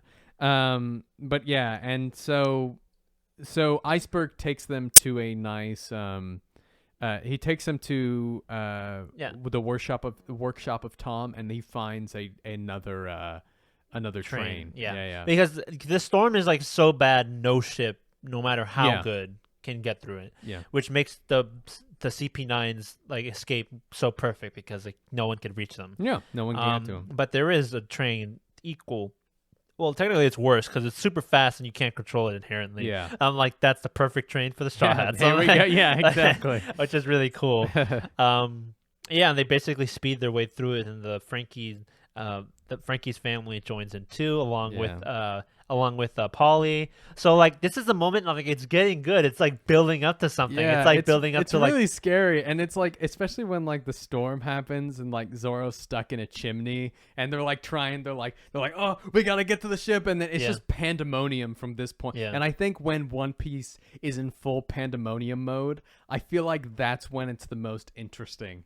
When it's like, oh, like they're like, oh, what's happening? Like they are just barely getting to the next point. It reminds me of The Hobbit and that kind of, out of the frying pan and into the fire kind of scenario. Yeah. But there's a little fighting going on between Sanji and Frankie as they decide they're gonna go through, each thing. And essentially, they're able to get through a few villains as Luffy and the rest speed on their way through, catching towards the Puffing Tom. And I think Sniper King, Uh-huh. you get right, because Usopp's gone now. I mean, Yeah, 'cause Usopp isn't here. Sniper King sneaks his way all the way to Robin's car. Yeah. Says, "I'm here to save you," and then Robin's like, "No, no, no." And it's like she doesn't call him Sniper King. She says Long Nose because she's like, I don't know if she knows it's Usopp or if she's being just playful or something like Yeah. that. But she doesn't call him Usopp or Sniper King. She calls him Long Nose. Yeah. Which is really funny. But apparently he says that Luffy's on his way right now. I was like, they're gonna rescue you. And it's like, I'm here to get you out. And she says, I can't. I have to protect them. Blah blah blah blah. And she says she declines over and over. And then he says, eventually he has to leave. But he says, trust in Luffy. Yeah. You won't be able to leave until you tell that to his face. Yeah. Because he hasn't. Which is I really like that moment. Even after all that, all jokes aside, it's Usopp with all that weight bearing on him, and considering that he's left the Straw Hats, you have to trust Luffy. Yeah. You have to say that to his face because he is going to rescue you, and you have to explain to him why. Really good moment, like really good. I like that really it's Usopp the one that tells her this. Definitely, man. And essentially that Sanji isn't able to catch up to Robin, and he isn't able to get him, and Frankie gets recaptured, and then one of the cars breaks off, and then Sanji ends up being with Luffy in the end. Yeah. And then Luffy, I think there's like a cool moment with Zoro. The one of the train cars that gets broken off, Zoro like, all right, I'm gonna cut it in half, and it's like really cool. Yeah. And there's also yeah. a cool moment where Luffy and Zoro punches. Oh, wasn't that awesome? Where Zoro was like, well, they were like, nobody can stop this, and he was like, the wave. He was like, I can. You know? Yeah. Yeah, it was great. They literally punch and cut through a wave. Yeah. Really cool. Really cool.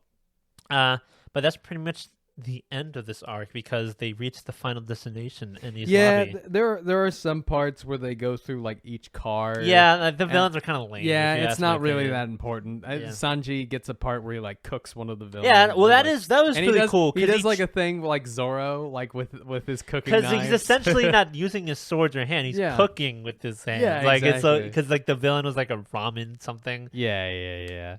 So it's silly, you know. But nonetheless, they get through them and they weren't able to reach Robin. But I like the sense of desperation and like the sense of like camaraderie that's building on through this arc. The stakes have been risen in a way that isn't like it's never been this high before. Yeah. Yeah. I really I really like it. Which I really like this arc. There was deception. There was like hardships and like breaking of friendships and like breaking of bad news because the going Mary it's been destroyed now. I completely forgot. It got destroyed. Yeah, because like Lucci sends it off and it gets obliterated. Really heartbreaking. Obliterate. But Well, we'll see what happens next. But that's pretty much the end of Water 7. I would give it honestly like a 9 out of 10. Dude, really good, really really good. good arc. This is when One Piece got good for me. Yeah. It's when I started enjoying it wholeheartedly, and like all the small things that Oda does with his storytelling is like little snippets of treats that rewards you for paying attention to the small things, which makes it all the more great. And I really like it. And I usually think when he does his backstories that I would think I would get annoyed by the end of it. I'm like, that was really good. Yeah. At least by Frankie's backstory, the next one we're to get with Robin. Yeah. They always end up surprising me in the end of how great they are. It's a phenomenal job. And Water 7 is a testament to that, along with all the other things that it did. Great arc. Good. Can't wait for the next one. I wonder what it is because they've been saying the name so often. Enies Lobby. They've been building up the stakes for this one really well. They've been building up on how dangerous and how deadly and how important Enies Lobby is. Yes, really like it when they do that, and it makes me want to. We can't wait till Luffy and to break through it and like mess things up as he usually does. Yeah, it's kind of a mini war battle arc. No, that's what I was saying. It's like a battle. It's like we have an army now. Yeah, we have a group and we're gonna go attack. Yeah, and don't they at the beginning like free some even more prisoners there? I think there are 2 giants who are prisoners. Oh, that doesn't happen till Enies Lobby, but yeah. Yeah, we're at Enies Lobby now. Right? Oh, we're at it. I thought you wanted to make the transition. No, that was the intro. Oh, I guess we're in it. We're in Enies Lobby. Great intro. Good job. Okay. Yeah. We're in Enies Lobby. Welcome, Enies Lobby. Welcome to the Enies Lobby. To the Enies Lobby. Yeah. But yeah. I forgot what happens exactly in the beginning, but Luffy like Yeah, me essentially too. just Like launches we himself. said, it's pandemonium. Like, 'cause he just- Luffy's like Geronimo. Yeah, Dude, it's hilarious. but man, throughout this arc, I love the cockiness between all the characters and all the people that are in it. Because like Yeah. the cockier and the cockier they are, much more satisfying it is when they fall. Yeah. And how Luffy just breaks up. But the reason why they build up this like, oh, Enies Lobby, it's important. It's a testament to the world government and like what justice means in the world and how it's Yeah. impenetrable and undefeatable, and like in 800 years no one has taken down or done anything to Enies Lobby. Yeah. And like Luffy's just, Also, no one has escaped from. I believe they say this in this. No one has escaped from Impel Down. So if they take Robin there, it's over. yeah, it's endgame. It's endgame. So it's like yeah. it's also like a ticking like time bomb. Isn't that so cool? It Yeah. reminds me of, oh my god, like I love when arcs do this. It's like reminds me, Alabasta, but without Yeah. the actual literal bomb that Yeah. Crocodile did. Like, Exactly. Because like that, as tense as that was, it's an actual bomb. Yeah. But like all this is like taking Robin to a place of no return. Yeah, which this makes is it just, super interesting. In terms of writing, I really want to eventually get to a point where I can write like this, where the characters, they have to, it's a matter of inches before they get there. It's a matter of seconds, like at the end of part 1 for Attack on Titan, and, you know? and like Oda really rubs in our faces, and like so does Spandam, Yeah. because he's really annoying. And Yeah. he's like, "Look, we're so close. We're gonna take you to the." He does it like a billion times. Like we're one step away yeah. from taking you to the one place you can't Yeah, be yeah, taken. yeah. I'm like, bro, like we get it. If I was He's like over here Robin, Fortnite dancing on it's her. like Exactly. Robin, I'm like, kill Yeah. me now. How many times do you have to So say good, that? man. Yeah, Oh it's man, so good. But like Luffy is like going through the hundreds and beating up people over and over again. It's like, and I love the miscommunication throughout this entire arc. It's like, 5 minutes just been taken down, and like the information stops, and then this entire time he's only taking out 5 men, And then once he figures out, 5,000, I'm like, or something like that. I'm like, bruh. But this yeah. entire chaotic events is like so interesting, and I really love this arc because at least for the first half of it, it had me entirely all the way through, because I thought they were gonna do immediately like, oh man, they're just gonna split up, and then you're gonna fight this guy and they're gonna fight that guy, but it's just like a barreling through Yeah. in terms of action, which is really great. And even when we get to a point where it's like, oh, you're gonna fight this guy, you're gonna fight this guy, the fights intersect. In no, this arc, that's which why I is really loved interesting. it. I'm like, Yeah. thank God they just didn't Yeah. stick to one enemy, which made it all the more great, which makes this arc fantastic. Yeah, definitely. But they barrel their way through. Like the train like launches. Like yeah, he uses. I think Frankie. Yeah. Yeah, like the train just like Yeah. just like goes over, and like I'm like, oh my god, It's just pandemonium. Like I said, it's just so crazy. Imagine working for like the government and the Marines. Yeah, Man, I yeah. picked the safest job. No one's gonna do anything here, and then like the worst chaotic events in history, it like just happens like in the worst luck of day. Oh yeah.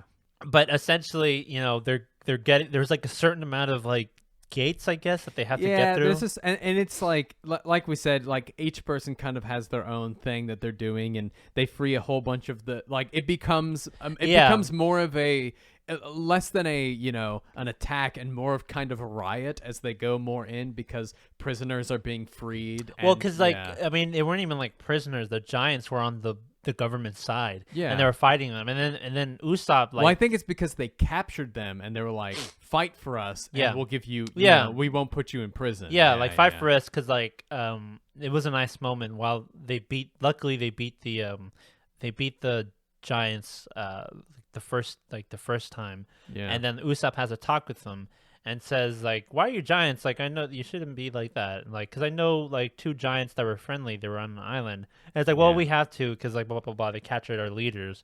And I'm like, no, they didn't. We found them on like Little Garden like just a while ago. I know, I can tell you what they look like, how they fight, what they like, and all that stuff. Yeah. And I'm like, they tricked us, and it was such a cool moment when they got up, like, yes, giants, fight the Straw Hats, beat them up, and then they bam, and then they start fighting them, and like they have these 2 giants on their side. It was such a turntable of events. So I'm like, yes, so like I really liked it. It's a really great event, and Luffy Usopp got this ginormous staff. When does he get this? I don't know.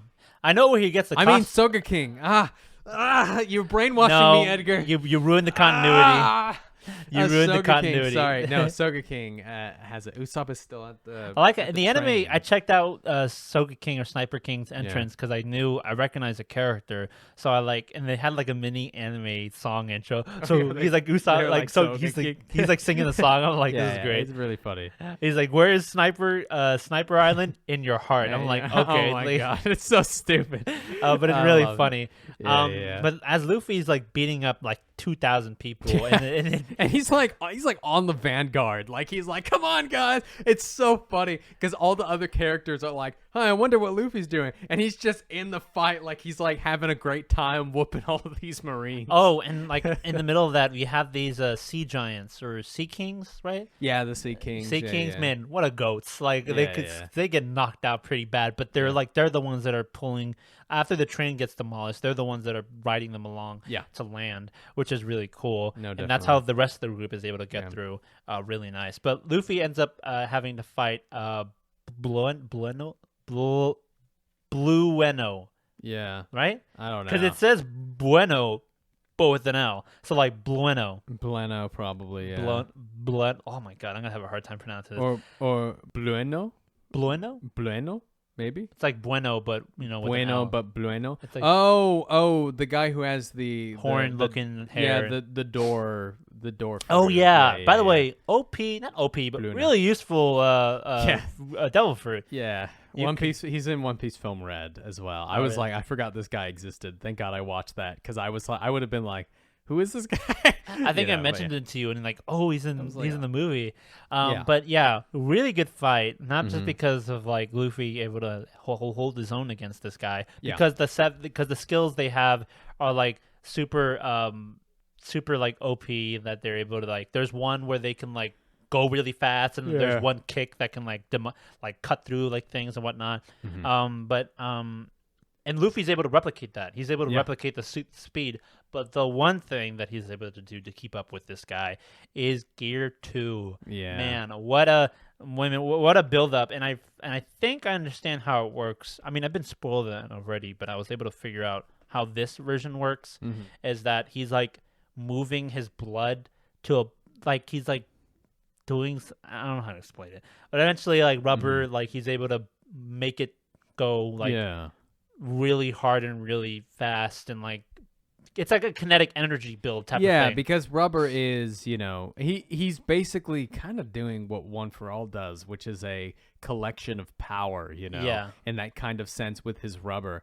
But yeah, and I mean, I don't so much necessarily- buildup of yeah. energy that it's like steaming from him. Yeah, like, it's I don't really... necessarily know if this is I think there is a things called Devil Fruit Awakenings. I don't know if we've seen that as of yet. I don't know if this is one of them, but I don't know. We'll see.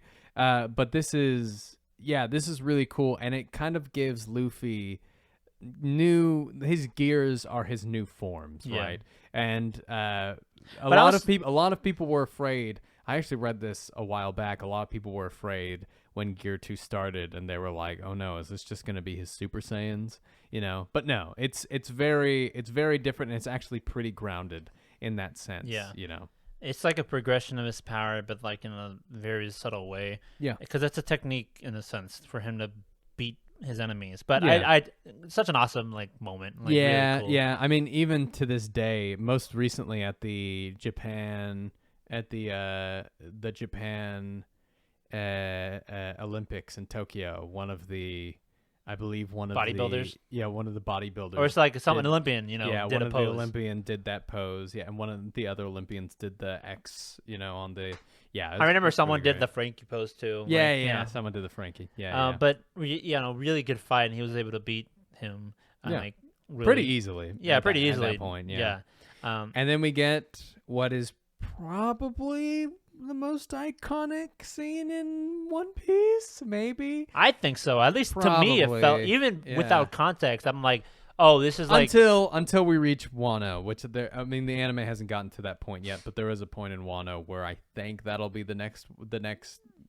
I don't know. There is also something at the end of the time skip that is pretty huge, but we'll get there when we get there. But yeah. But yeah. this moment, the rest of the group eventually catches up in a hilarious way. So Yeah. because like they get like one gets like launched up, one like manages to find their way, like Zoro. I don't know. It's all really cool, but eventually all the Straw Hats end up and they're they stand on top of the courthouse tower and they're looking down at the final building before. I think it's called the Tower of Justice or something like that. There's a courthouse and then the Justice. There you go. Yeah. Mm-hmm. And the Straw Hats. Really cool. I didn't take a picture, but I know what it looks like. It's like the Straw Hats. They just stand there. Yeah. I'm like, oh my god, such a cool moment. They just stand there, and like, as cocky as like the CP9 were, like I hate it. Like, want to like mess up their faces, but like they still think they're winning or they're gonna get away with it. I'm like, you idiots! They just do not know what's going on. They're literally standing here in Enies Lobby about to take you down. You dummies. But nonetheless, such a cool moment, and unfortunately, I've been spoiled on this amongst many other things. Is when Luffy tells Sniper King to take down the flag because of what it means to. Well, I think first they call out to Robin, and Robin tells them that I want to live, and then Luffy goes, yeah. I'm so sorry. And then Luffy goes, all right, then we're going to war with the government. Yeah. And everyone's like the government's like, all right, these pirates aren't going to go to war with us. We're the world government, you know. Yeah, there's like a bunch of nations that are backing us, like you know. At this point, the world government has become so corrupt that they also have a group of pirates on their side. So nobody wants to mess with the world government, especially since they have the 7 warlords of the sea. Yeah, because they tell like Robin and they tell Luffy like what she means to the government and what the government, how imposing it is, and like the cool moment, like how awesome it is when Luffy, like it's a symbol, but it means so much more than that when he takes down the flag. And I've been spoiled on this before, but it was still cool nonetheless seeing it happen in the manga. Yeah. And eventually, they head towards I forget what happens. Like, Luffy collects all of them in a very hilarious scene where they're all like, well, how are we going to get over there? And Luffy's like, and they're all talking about how they're going to get over there. And then Zoro sees Luffy's hand come around him, and Zoro's like, oh no, like, guys, watch out. And he takes them all and he just throws them over and jumps with them over there. Oh man, that's hilarious. Yeah. But this is like when the fights break out, and eventually they reveal that Robin's in the handcuffs that are made of sea stone. Yeah, sea stone. This is the stuff that keeps the what do you call it?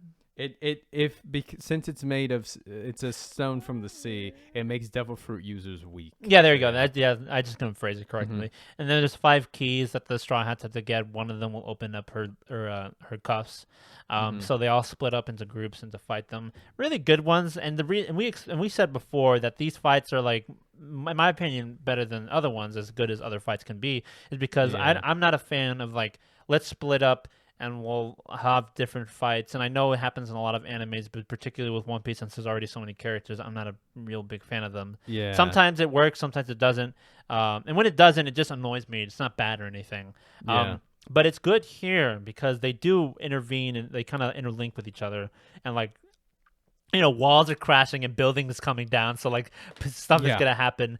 And then like Zoro has to fight the giraffe and the wolf guy because like, what a lame power. I mean, it's not lame because he's powerful because he's in CP9. He has the techniques. But like, what a lame power.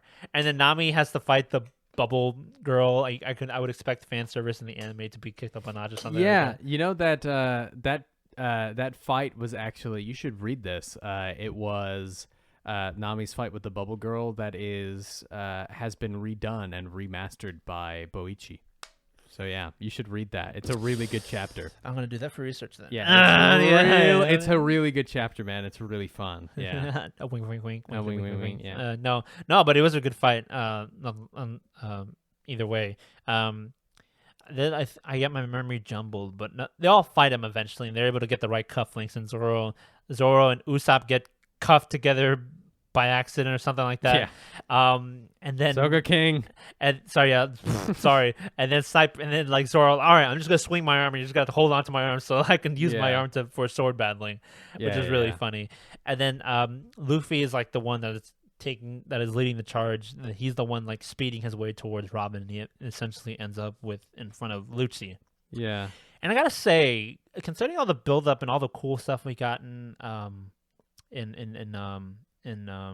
Post-Enies Lobby. I gotta say, my one miniature gripe with this one is I feel like this kind of fight was a sort of underwhelming because we already got the big moment with Gear 2 with the other guy. I agree with you. I think a lot of people think fondly on this fight because the anime actually did it pretty well. Okay. I mean, it was a good fight. I just felt I expected a lot more considering it was the bad guy. I think that might be because Lucci, in my opinion, this might be a hot take, but I think he might be one of the weakest villains in One Piece. Yeah, he doesn't really have a personality. His devil fruit is kind of lame, you know. Well, he was so menacing and cool because he was yeah. a guy. Like I said, you want to get I want him to get taken down, but like, if the fight was just better, it would have been all the more better. But nonetheless, we got what we got, and it was pretty cool. So Robin's backstory is one of the saddest and most interesting parts of One Piece. It's definitely the saddest backstory we've gotten so far. I mean, I might be jinxing it, but it should be. I don't know. I might be sadder. I mean, we might get sadder, but like to me, I'm like, how can it get more sadder? How can it get more sadder than this? Like, I do see what you mean. There is a specific Straw Hat backstory that always makes me cry, but I think it's not necessarily more sad. It's just more. I think in terms of like the paneling, it has my favorite panel in all of One Piece. I think I know. I think I know who it is now that I remember. But nonetheless, this one is just like really makes you care for her, and then just rip your heart away. But we revealed that Robin. Let's take a look right here. Yeah, so Robin's backstory, we got a mix up because we thought it happened after in the midst of the fight between the Straw Hats and CP9, but it actually happened right before Robin says, "I want to live," because I remembered exactly what the context of that happened. So, yeah, but basically, Robin is on this island called O'Hara, which is a place for all kinds of archaeologists and scientists, to just professors, just smart people, to kind of hang out. One of the most beautiful places we've seen so far. Yeah, with big the tree in the middle. In the middle. There's a really good shot of a young kid Robin walking towards that giant tree. Yeah, which is really, Robin is so cute when she's a little kid. Yeah, she's an adorable. orphan, not in a sense, not really, but like she doesn't. Her mother went away a long time ago, and she lives with her aunt and uncle. Yeah.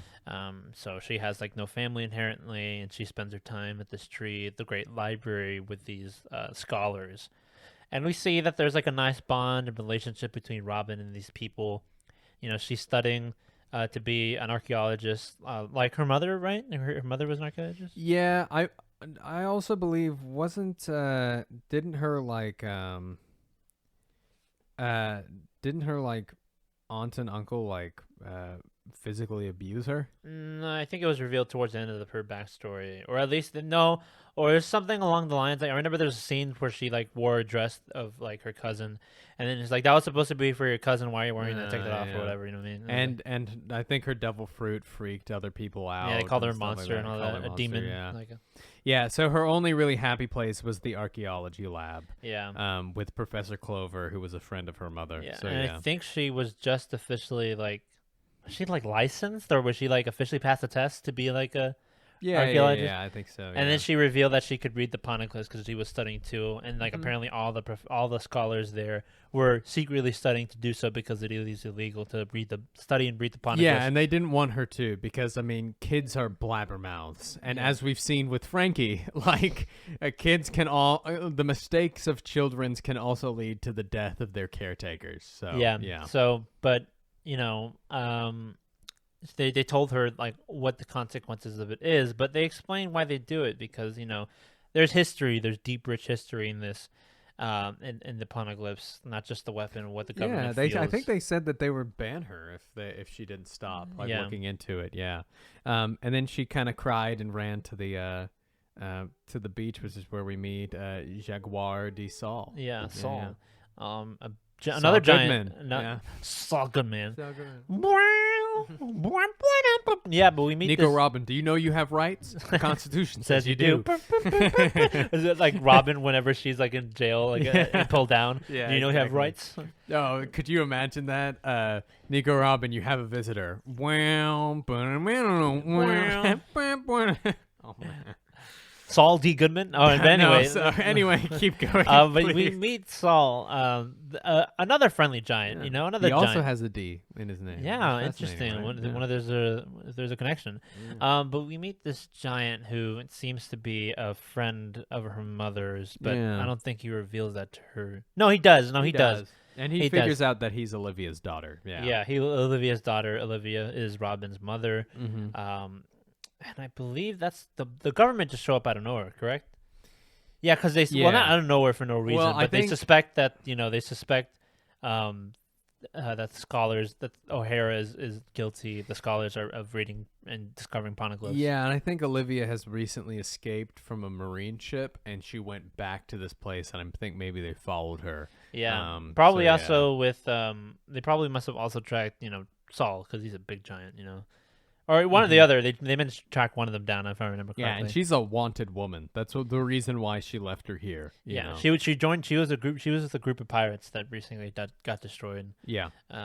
Killed except for her, and they said that the pirates head on their way over there, and then there was another leader. I think it was the leaders of a CP group as well, right? I don't know what it was. Was it CP or was it just governments, like people? It might have been. I think it was CP9, because I believe that Spandine, which was the father. Spandine's father was there. Yeah. Or Spamadine. Spandine and Spandam. Sorry. Yeah, Spandine is the father. Yeah, there you go. And he was the director of CP9. So yeah. Yeah, there you go. Yeah, good. Yeah, And he was a little bit more ruthless than and more efficient than Spamadine. Yeah. Spandine. Spamdam. I'm getting them. Spamalama Ding Dong, the director of CP9. No, yeah. But he was. It's Spandine, correct? The father. And so basically, Spandine is the Spandine. Yeah, like span, like as in the time, and then dine. Got it. But yeah, so he's the father, and then basically all of these archaeologists just kind of freak out because they're like, oh, they can't know, Hide it. Yeah, Hide it. exactly, hide it, Burn hide it, everything. hide it. Yeah, exactly. But we kind of get here the dangers of the five elders.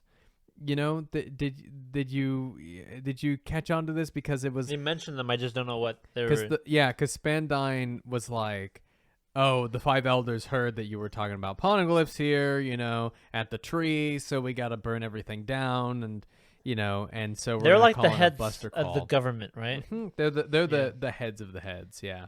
So I'm trying to remember what. Well, they might not even. I don't even know that. What the structure of the government in the world is. There's the three powers of the sea, three great powers, yeah. which consist the Marines, the world government, and the seven warlords, and the of sevens the sea. of the warlords of the sea. And we know the Yes. seven warlords of the sea is. And then the world government, there's the emperor, the four elders. Yeah, it's the five elders. Five elders. Yes. And then with the Marines, there's admiral. There's the admirals, and fleet vice admiral, and then vice admirals. admirals, and then yeah. Okay, I was trying to remember the hierarchy of everything. I'm like, this is like getting Yeah, and then the pirates have like their own hierarchy and stuff. So Pirate King, yeah. but not yet Yeah, technically. but not yet, technically. But I mean, we learn later on as what you've read that there are there are four major pirates, but we'll get there. But yeah, and so there's a talk about the five elders. There's a talk about something called the Void Century. Which, I mean, a Void Century where nobody knows what's happened in it. Yeah. And that's what these archaeologists are trying to figure out. This really pulled me into the One Piece world of what is this? And spoilers, Edgar, I still don't know what it is. Oh man, no. Yeah, I still have no idea. And you would think that that everything would revolve around Goldie Roger and everything would around what he was doing in the One Piece, and like that's like all that matters. But it seems like it goes even further back than that. Sure. Really interesting, really cool. And then like as they're pleading their case, the scholars to the five elders and the world government through the transponder snail, they're like saying, he's like, let me propose my theory and you can kill me, whatever, but I want you to hear it. And like the world, like the poneglyphs contain this history, and they're made from indestructible rocks, like Yeah. indestructible. Nothing, you can level a city and they'll always be standing. And like, and the 100 years of history have been wiped off the face of the earth.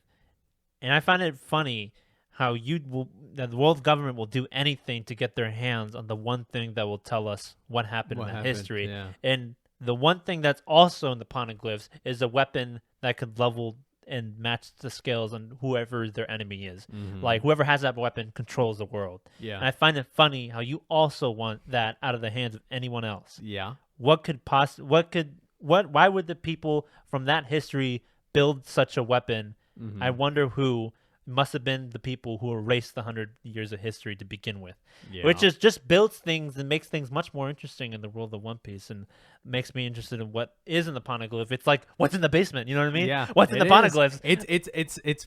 It's pretty much like that. I mean, One Piece has a lot of what's in the basements moment. Like, in reality, what is Shanks? Who is Shanks? You know, what is this Void Century? What is the One Piece? Is Luffy a Who monkey? is Goldie Roger? Yeah, is Is Luffy, the One Piece real? Is the One Piece? Yeah. Anyway, but Well, yeah, yeah. really, really fascinating. And I mean,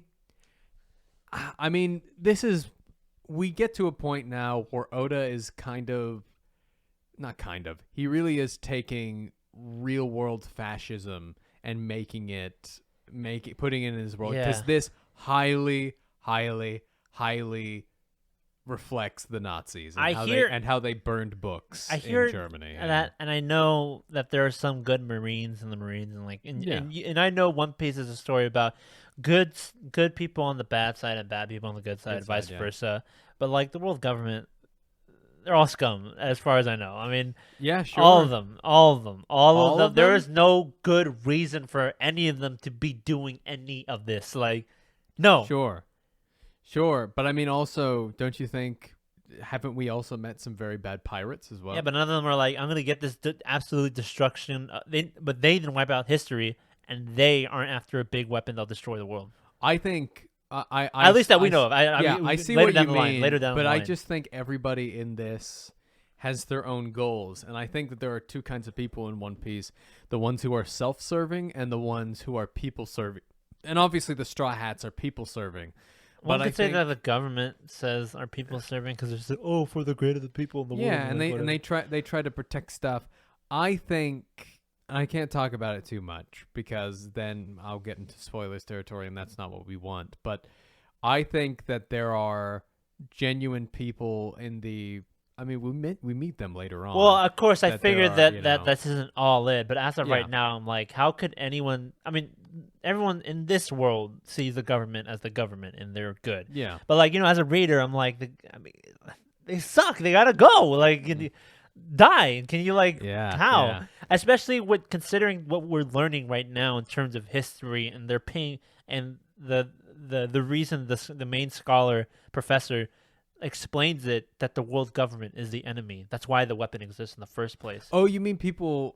So, do you mean the Navy, or do you mean everybody's evil in the world government, or everybody's in the evil? government? The world Yeah, government. yeah. But Not the the world, Navy. But I guess the Navy is a part of the government. But I meant so specifically I see what the you mean, government, yeah. like the CP9. I thought you were talking about the Navy, and I was like, No, oh, that's tough. No, you I know because Yeah. I know we have people like Yeah. Smoker and the chick. I forgot what her name is. Yes, we have Smoker, and I mean, we meet a few. Yeah, new what's his face people. joined it? The nerdy guy, the Kobe. Kobe. Yeah, we see him in the first panel. Yeah, but we'll talk about that later. But Yeah. but yeah, I mean, we get some parts, even Aokiji, and we'll see this later on, that he does feel a little bit. He's gray. not. Yeah, he's not wholly Yeah. evil because once Yeah. again he lets Robin go Yeah. here for the first time. But Which- he doesn't let another person go. Yeah, right? Saul. Yeah, Saul. Sorry, you gotta go, buddy. Saul D. Goodman. You're too big for me to let you go. Yeah, man, didn't have rights at that moment. Yeah, but the Sorry. Buster Call happens and it levels everything. Oh, Yeah. but before we get that, the most emotional moment of this entire arc, probably Saga, in my opinion, is Robin's reunion with his mother. Yeah, Nico, Olivia. Yeah. Man, that got me. That Really that good, got me man. right there. Like Yeah. Robin then being like scolded her whole life, having no family, Yeah. and her mother leaving her and not knowing why exactly, and then up. Almost it seemed like that Olivia would deny being her mother, and once it seemed like all was lost and like there was no point of anything, Olivia hugged her and embraced her and her daughter as her own daughter, which was absolutely, touching and emotional and such a great moment that I really liked. Yeah. But tragic nonetheless, because we know what happens, But yeah, and like I said earlier, we will see more of our real world fascism in this. I think it's interesting that a lot of people think that One Piece isn't political. I would say perhaps one of the big cores of One Piece I think that's like one of the things I knew. Yeah, it's like a mirror of our real life world. That's that's one of the things I knew before going into One Piece. I've seen like memes like One Piece isn't political and like. Are you serious? Yeah, it's like there's like memes like you didn't read One Piece, like Yeah, yeah, and there's. It hits a lot of stuff. It's gonna hit on the tragedies of American history. Literally, but right now this is CP9 reminds me a lot of the terrors of German history, especially with this. Even in Pirates of the Caribbean, if you tell me that it isn't political, like bro, like you kidding me? Like it's like those people who say Star Wars isn't political. Yeah, right. Like episode 1 started with a dispute of trade routes. Are you kidding me? Yeah. Yeah. But it's fascinating. But yeah, and then Saul basically tells Robin you should smile, and she's crying and smiling as she's running on the ice path. Yeah, you should laugh it off and like yeah, as the ice path comes and then it shows her like in the future events how no matter where she ended up, she kept the government kept the devil child Nico Robin, and nobody would take her in until she met Crocodile. Not even pirates. Up until pirates, Crocodile would take her, but yeah, up until Crocodile. But Crocodile, like that was a very fake, kind of allegiance. It was that. I'll take you, I'll take you, but I'm gonna use you, and that's what we've seen at the end of Alabasta. Which, man, I know that a lot of people. Oda always says in his interviews, like he's like, "Oh, I'm just flying by the seat of my pants, I'm just writing next week the next week." BS. This MFer, he wrote this from the beginning. Unless he's so good, he leaves too many holes and like, yeah, that's where I'll fill it in. Yeah, later. maybe he does do that, but I just don't think I don't think it's possible. Like if he is the most genius storyteller ever, and I think he is a genius storyteller, obviously, but I think it's actually more impressive that he built all of this up and he sets up things just so dang well. Yeah. And what he does so well is he makes you realize that there are so many parts to a person's backstory and life that even, and I can say this right now, I'll put in the video where I'm at in this specific week. We got more information about this backstory in this recent week, about 7 years later. Yeah, it's absolutely no. 20 something years later. Yeah, what? It's like 17 years later. But yeah, it was a really, really good backstory, and it's turns Nico Robin into, and the fact that she jumped on the Straw Hats because she was like, "Oh, I got nowhere to go. I might as well hang out with these dudes." Yeah. And it became something more than that. Is just one of my favorite. One Piece has very many themes, has very many lessons and stories. But what I think the main theme of One Piece is family is everything, but you choose your own family. And that is something that really hits home to me. Family. Yeah, a family. It's Fast and the Furious, basically. Well, family. Yeah. Family. But, I think that's something that's interesting. Family is everything. And that theme is not going away anytime. Family is everything, but you choose your own family. That theme is not going away anytime Yeah, it's soon. like saying best friends are the family you choose, Yeah, man. Yeah. It's all great. And now we're back. Punch, fight. Yeah. Violence. Ding, ding, ding. Like putting two dolls together. Fight the giraffe. And now me, Usopp, and Soga King and Zoro are connected, and we have to fight this giraffe. And Gear 2 to the maximum. There's a zoo in here. There's a zoo in here. And then that old woman, she's a mermaid. Nami's all slippery. All right, we'll catch you guys next week on the Manga. No, just kidding. I'm kidding. That was a joke. No, but yeah, we're now fighting, and like it comes down to like the rest of the gang catching up. Yes. And then stupid Sandam or Spandan We're accident. just never gonna get this kid's name right. It's but it's Spamdan, fine. right? It's Spamdan. It's Spam Dam. Yeah. Yeah. Spamdan accidentally calls the Buster Call by accident. What an idiot! It's like that moment in Iron Giant. It's like you just called the Giants, but where's the Giant, Mansley? It's like right here. I'm like, bro, you just called the Buster Call where you're at, you idiot. Because I accidentally like pressing the nuclear button. Like Literally. Yeah, it's insane. But yeah.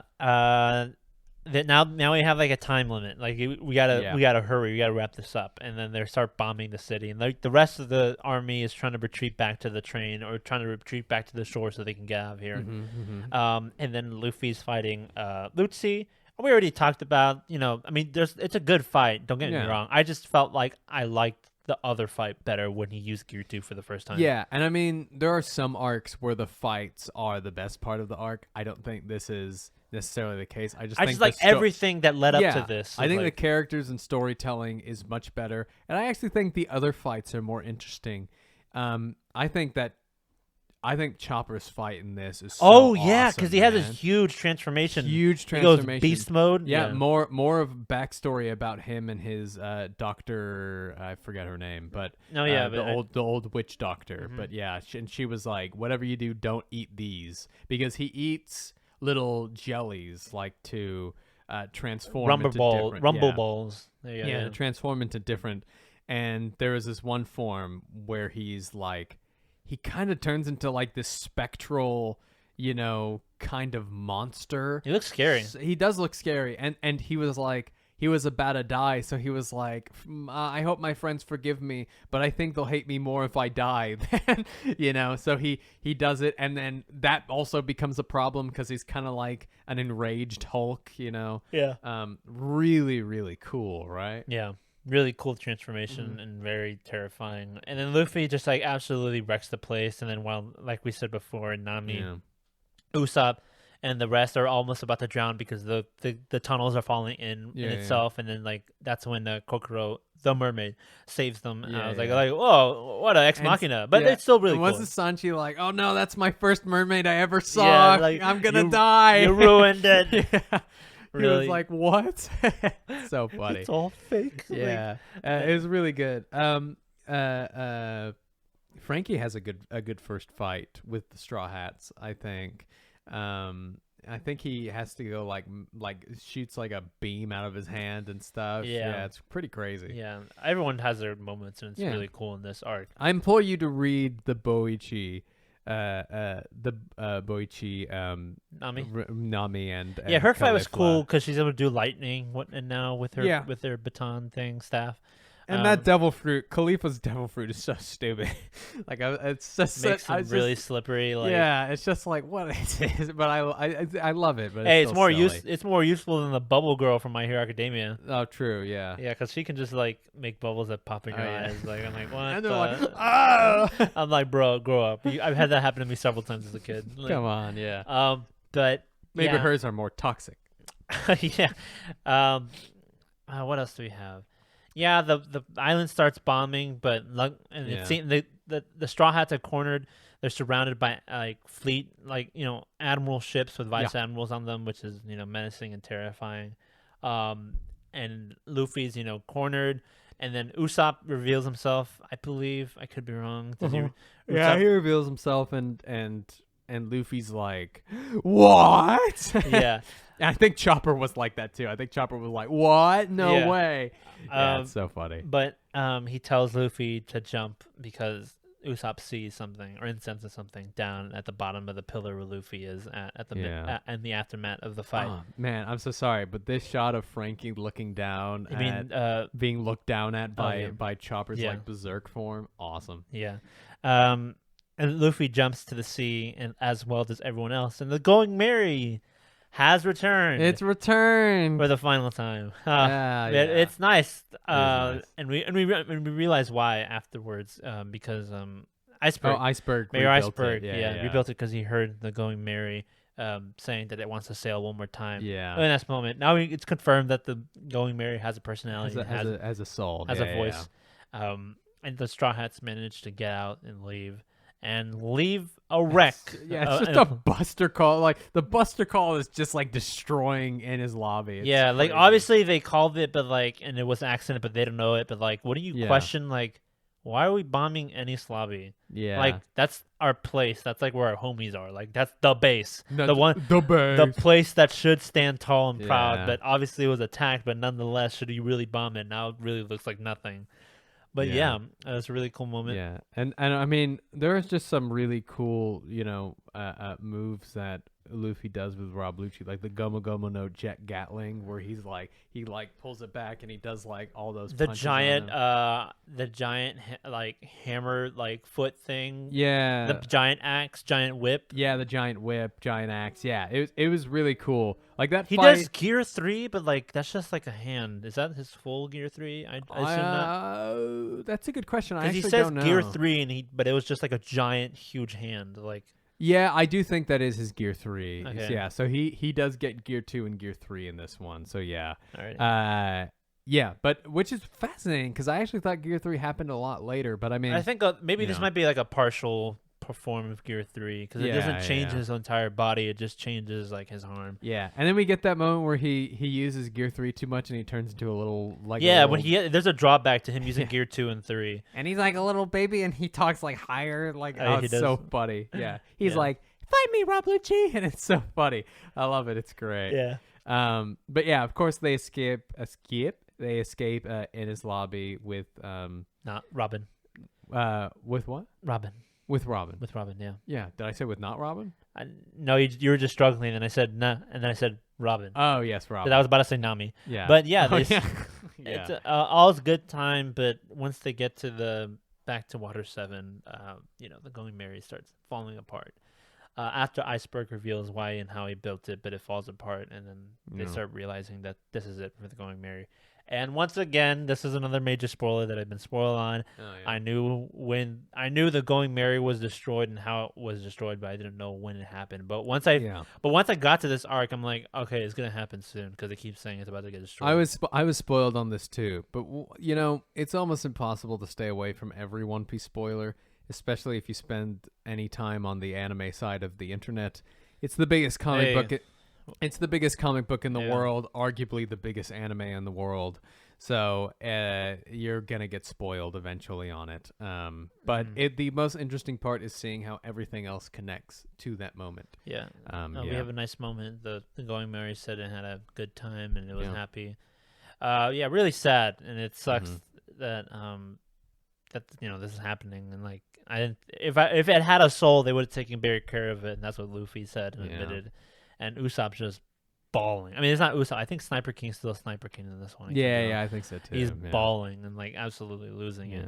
But yeah. What'd you think of that moment? What'd you think? Really nice? Really nice, yeah. Yeah, really nice. Edgar, before we move on to the next arc and our final arc in this part, there's a whole bunch of new stuff that have been introduced here. Luffy, of course, as we talked about, introduces his new moves, Gear 2 and Gear 3, and a couple of more like Gomu Gomu no Jet Gatling. Zoro also develops his 9-sword style in his fight with like Kaku. it's like a mirage essentially, right? Yeah. It's not really arms, like and Sanji unleashes actually kind of what has become his ultimate move. Yeah, he has like story. Fire, like Diable Jambe. Yeah. Did you just move it really fast? And Diable Jambe. Yeah. It kind of is. I don't know. This was the kind of thing where I was like, I think Oda just wants his foot to be on fire while he's kicking. Yeah, so his foot's on fire. I know. I know how Luffy does it later because I've been spoiled on that. But I don't know how. Yeah, maybe Sanji does have a kind of thing with that as well. I don't know, but we'll talk about that later. And for those of you, he's been spoiled on hockey, so we can we can just drop the name of it. Yeah. But the intricacies of hockey, he has no idea what it is or where it comes from. Nope. So that's going to be interesting to see. Yeah. Of course, Chopper utilizes his monster point, which we figure out that it's one of his berserk forms. Nami uses the perfect climb attack. Soga King demonstrates his new slingshot, Kabuto. Oh yeah, he's able to save Robin with those giant Yeah. attacks. Really cool. Which makes him feel, They're you so know, far. He was so far away too. Yeah, Like look- now he's a sniper. which- Like, now I get it. yeah, which is good because he's the one who basically does the final, like he does the saving in this arc. Whereas at the beginning he needed to be saved. He was the one who saved Robin. Yeah, because at the end, like whatever that guy's name was, I'm just gonna get it wrong. He was like dragging her to to that place. But yeah. And Frankie's cyborg tactics are revealed, and especially and comically his dependency on cola. So yeah, that was really fascinating. But yeah, so a whole bunch of new moves, a whole bunch of stuff that is being built up this arc, such as, what's beyond Enies Lobby. We have the prison, Impel Down, and then we have Marajoa beyond it. So And it's the going Marines to be headquarters. fascinating. Yeah, the Marines headquarters. That is Marajoa. Oh, okay. So it's the same thing as the government headquarters. Yeah. It's the Okay. same place. But yeah, so and then CP9's defeated. Yeah. Which is fascinating. Bye bye. Yeah. The losers. Edgar, you ranked all the other arcs. Give me your rating of this one, not rank. We'll rank 'em 10 at out of the 10. end. 10 out of 10. Yeah, 10 I out of agree. 10. 9 or a 9.5 if you want to make it not perfect, but Sure. this was like the best thing ever. Mhm. Yeah, Water 7 did all the foundation building for all this, but but this is like the fastest I've read any arc in One Piece because of just how Good. great it was. Yeah, I mean, Water 7 laid it up and they put the ball in the basket, just slammed it down. It was great. Slam dunk, yeah. All right, Edgar, give me a nice intro for the Post-Enies Lobby arc. Why wouldn't you just call it Enies Lobby? What, Why this arc? post? Why It's Post only Enies 20 Lobby? chapters. You can just make it a bit longer, Yeah, but or I maybe guess. I guess you could do like the you could call it like the Garp arc. Maybe It's an awful name. maybe the New Marines arc, maybe Maybe the Hey, Remember Them arc. Yeah, hey, maybe. Yeah. Hey, Yeah. look at these guys. Hey, remember them? Hey, the isn't Oda good at world building arc? Yeah.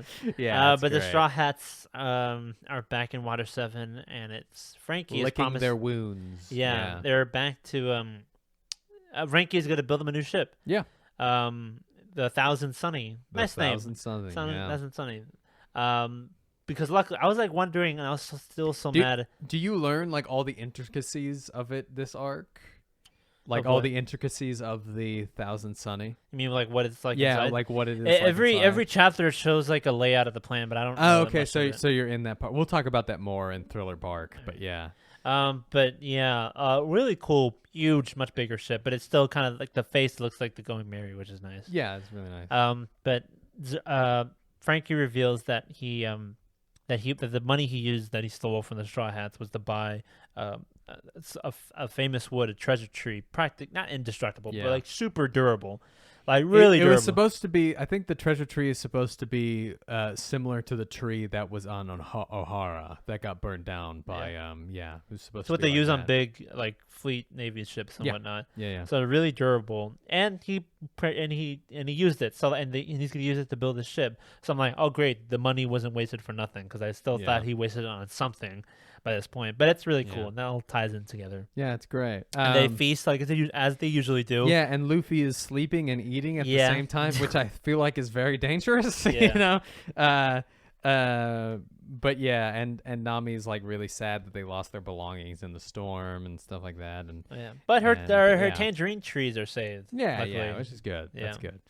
And then the goat has arrived. Edgar. Usopp is back, baby. Yeah. Oh, wait, not yet. Oh, he just. I wasn't talking about Usopp. Oh.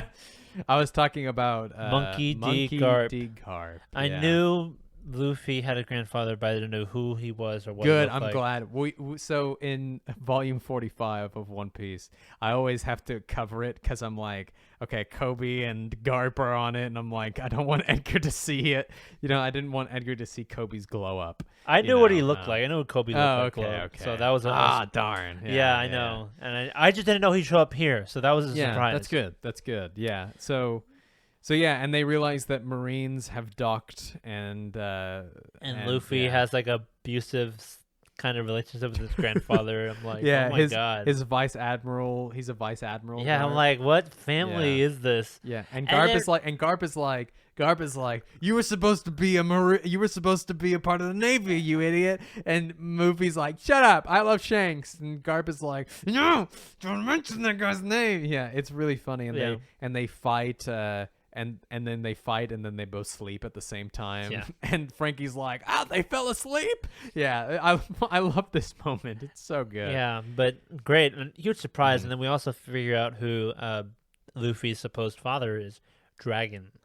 Really nice moment. I mean, not nice moment. I was just like, huh. That's not how I picture who Luffy's dad would be. Yeah. But Do you know who Dragon is? yeah, he's the guy that saved the Straw Hat Gang from Logtown. Yeah, I he- just edited that video, by the way. He just Yeah. he mentioned it here, and he said, "Funny, your dad said he saw you in Logtown," and I'm like, "What? When?" And then I go back, and I'm like, "Oh, it's that guy. Yeah. It's the one who stopped the Marines from Stop following Smoker, them." yeah. Yeah, I'm like, "What?" And the-" it's so good, man. When you go back and that line from Dragon. That was like yeah, 400 chapters ago. Yeah. No, I sorry, 300 chapters. 300 chapters ago. Yeah. But I mean, Smoker at that time was like, Dragon, why do you want to release this guy? And he was like, what reason would I have to get in the way of another man's journey? And I'm like, oh, dude, it's so good. Yeah. I love it. It's like he's like being Papa, but it's like, Already yeah. a better dad than Gon's dad. Like, Oh, jeez, yeah. yeah. But I mean, yeah. I think it's, apparently he's yeah. like a leader of some big revolution that's waging war against the gold government. Which Seems like is- a good guy. Which is crazy because it's like we have 3 factions in this family already that we know. So we have Luffy, who's a pirate. We have Garp, who's a vice admiral, and we have Dragon. We have Dragon, who's a part of some revolutionary thing. Yeah. You know, which is really really fun. Yeah. Yeah. Yeah. But we get to meet. Yeah. Well, also don't forget Garp when he punches Luffy, he calls it a fist of love. You Oh, know. yeah. No, I know, but like a fist of love doesn't stop you from getting bruises. Of course, obviously, but obviously Garp just wants him. Like Garp isn't a bad dude. No, you yeah. know? He does love Luffy. So he shows up there along with whatchamacallit, Helmpo and Helmelpo. Helmelpo and Kobe. And Kobe. Yeah. Yeah. Helmelpo was he was kind of the secondary antagonist He's in like, that. my daddy will do this if you Yeah, like remember yeah. the captain from where Zoro's town was. Yeah. And Zoro couldn't remember him, neither could Luffy. That's hilarious. Yeah, it wasn't Zoro's town. That was just where Zoro was being Oh, yeah, captive. yeah. Yeah. I think out of all the introductions, I mean, other than you Mm-hmm. can't say the ones that I haven't seen yet. Sure. Well, I've seen up until Brooks. Sorry. But who's your favorite Straw Hat introduction, by the way? Is it Zoro's? I mean, in terms of like entrance, like it's Frankie. We talked about Oh this yeah, that's earlier. your favorite. But yeah. in terms of like intro as a whole, I really enjoy Sanji's. I really like Sanji's. I think his connection. I like his better because he was the most adamant about joining. Yeah. Like he I was just like, meant. "I'm I not guess I gonna just join." meant panel. Like what's your favorite like cool pose or entrance panel? Oh, it's Frankie. Come on. Mine was Zoro's. Zoro's and Zoro's is sick. Yeah. Zoro's and Robin's. Robin's is really Yeah. good because it shows her blowing up all the ships. Yeah. Yeah. It's great. It's great. Really cool. But yeah, we meet these people from the past, and like they're like Garp says that, oh yeah, he just wanted to see you because he heard you were in town. Really nice Yeah. that there's friends. But at the end of the day, they're like, I'm just gonna capture you one day as I get as strong as you are. And I'm like, wow, they're still friends, but also like, Yeah. they're still maybe things will get more tense and not so fun at some Yeah, point. but you can also see that Kobe still uses him as like an inspiration. Like he's like, oh, I could get as strong as Luffy, you know, Yeah. which is really sweet to see. And it kind of makes you be like, okay, there's these friends, but they're on opposite sides. Maybe they should all look more inward and then act outwardly and be like, maybe I shouldn't be a part of this organization, you know, Yeah. that is making me hate good people, you know. But yeah. But so Garp at the end, he tells everyone that he entrusted Luffy and Ace, because we know Ace is Luffy's brother, to one of his friends to make them into strong Marines. Who was it? You're gonna have to figure that out. Oh man, I can't tell you that. He clearly did an awful job, since Shanks clearly did a better job of doing that. Yes. And then Ace, since the fact that we didn't even see him on the island. But he did that. He gave them to the friends so that he would get him away from Shanks, because he knew that Shanks was that guy needs to get fired. Yeah. That guy needs to get fired. I'm sorry. Yeah. Well, I can't say it, but or whatever. But Garp is an idiot. I will say this. But yeah, but Luffy is like, Shanks saved my life. Shanks is like my idol. He's like my big bro. And then we get another we're going somewhere else. Mm-hmm. Shanks has gone to meet Whitebeard. Yeah. Well, wait, before we move on. Oh, really? Garp says, he tells us who Shanks really is. Oh, the four He's emperors. one of the 4 emperors of the sea. Another more confusing title to put on the hierarchy of the world. But these are pirates who have nothing to do with. They are the leaders of the new world, which we haven't seen yet. So these are more like, they're not part of an organization. Yes, the organization, the 7 great warlords of the sea are powerful, but these 4 pirates are powerful in the sense of like, you know what I mean? Yeah. So where we are in the world is very heavily controlled by the Marines. Thus why Enies Lobby is here. Thus why their HQ is on this side of the world. Oh, so past that, the new world is like where those guys lay. Yeah, it's the land of pirates, basically. Yeah. So yeah. So this one is mainly, it's dealing with the Marines. So maybe when we get over there, it might have to do with them. We don't know. But yeah. So we get that nice stuff, and who is Soru? But I don't know. But yeah, so Kobe and stuff like that shows up, and they get new bounties, right? Oh yeah, that's Before a they nice move moment. on. Yeah. Soru is and Aokiji. Aokiji talks to Robin as well. Yeah, and he lets her go again. But Soru is a technique that allows it's the one with the super speed. Yeah. The one. Yeah. What was I gonna say? Sorry, yeah, you were talking about Shanks goes to meet Whitebeard. I forget to discuss why. It's something about what Ace has gone off to do. Yeah, and it said meanwhile in the new world. Oh, so like it's like you gotta stop dealing with Whitebeard. You gotta stop aiming for like the King of the Pirates or something like that. Yeah, was this when Shanks comes down and all the people like fall over? Was that this? Oh yeah, that was that. Wasn't that awesome, bro? Yeah, I was like, is that hockey or is that something else? I don't know, but he steps in and all the people are like falling over, and Whitebeard is just like, oh, look who it is. I'm like, look, friend. It's spiritual pressure, like from Bleach. Like, yeah, exactly. No, but yeah, really cool moment, and they like have like a duel and whatnot. Yeah. But the last thing from this side of the world that we see is that Ace has gone off to Blackbeard. Ooh. Really cool. And then I think like the final thing that happens in this arc. I mean, we're skipping ahead, but we'll go back to like the Straw Hats, because that's like the core. Yeah. We'll core part. And there's a couple of things in that Shanks and Black. But keep going. The very last chapter, I think, of this arc was Ace going up against Blackbeard, and then it said like the events that transpired here would shake the world forever. Yes. I'm like, what the heck? I'm like, it's pretty cool. Blackbeard has a power called the dark fruit. I think it's the dark fruit. Yeah, he can also use gravity to like pull things towards him. Really cool. Yeah, well, it's kind of like a black hole. Is his dark abilities have a gravitational pull towards them. Yeah. Which is a really dangerous devil fruit, I feel like. But it's kind of setting up that Blackbeard could also be a villain, Yeah, because he's aiming to be the Pirate King, and like every other big pirate, so is he. And Blackbeard, even though he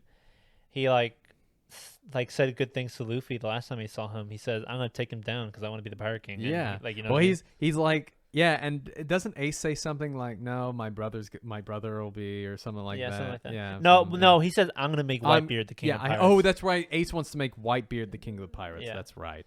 But it's really, really fascinating. It's really sad we don't get to see that fight. between Ace and Blackbeard, but Hey, we'll see what the happens. best way for a reader to enjoy things is leave it up to our imaginations. Like, True. you know, I mean, maybe there's like a fan animation somewhere that someone did. well, I mean, there technically is. There's the Boichi novels, but I don't know if it. Does it show that fight? I don't think it does, but it does show other cool fights. So we'll get you to read that when there aren't any spoilers in there, and we can do that. But yeah, and I think we can do that after the time skip. But yeah, also in that kind of conversations with Shanks and Whitebeard, remember when all the way back in like chapter 20 when Buggy was like, I hate Shanks. And Oh then yeah, there was they reveal how that Shanks and Buggy were crew members of Goldie Rogers. of Goldie Roger, yeah. Yeah, Which is really important, you know? Was like, this the first time it was real? I feel like I already knew this. it was, you knew that they were in the same crew. You didn't know that they were in Goldie Rogers, okay. which is really important because any crew member, anybody who is Involved with Goldie Roger? connected with Goldie Roger, the government want their head on a spike, you know? Yeah, Whitebeard was just butted heads with him, right? Goldie Roger. Yeah. At the time. Well, Whitebeard was had his own faction. Yeah. But yeah, so that's interesting, and it's just so fascinating that Buggy was also in Goldie Roger, who I just think Buggy at that point, like, he looks useless. so outclassed. Yeah, bro. You know, I'm but- like literally like you have like, oh my god, you had like Tom, who was absolutely useful and the master of his craft, and you have Shanks being like a god, and then Buggy's like, oh my god, he's like, how are you, bro? This is like why he's like one of my least favorite characters ever, but I know he gets good later, but we'll see. Yeah, and then we go back. That's pretty much it from what we got from this group, right? Yeah, that's pretty much. And then we it. see like everyone looking at the new bounties. I always like doing that. I hope they keep doing that. Later. They talk a little bit about Fishman Island and where they want to go next. Oh yeah, you know. And Sanji's like, oh boy, young mermaids, and somebody reminds him, oh, you've already seen a mermaid, and he's like, so Fishman Island's the next island, but like Impel Down, isn't that supposed to be like right after, or does that happen later? Let's just say I don't things go specifically to plan for the Straw Hats. No, but like, can the log pose point towards Impel Down, or does it? Is that like it's? It can't. I mean, Impel Down is because it's down underwater. Impel Down is like, so there was Enies Lobby, and then there's this gigantic, like, kind of endless pit between Impel Down and Marjoa and the rest of the world. Oh. So no, it can't. It's not an island. It's a structure that somebody built. So Okay. I don't think a log post can point there. Yeah, I was just confused as to the positions because I'm like, okay, so Fishman Island, but they were saying Impel Down, but also where I'm at in the manga, I'm like, oh, but we're in the sea where ghosts are. I'm like, where are we? I don't know where we are anymore. Yeah. But you know, I guess they're technically headed towards Fishman Island, but you know, stuff is gonna happen on the way.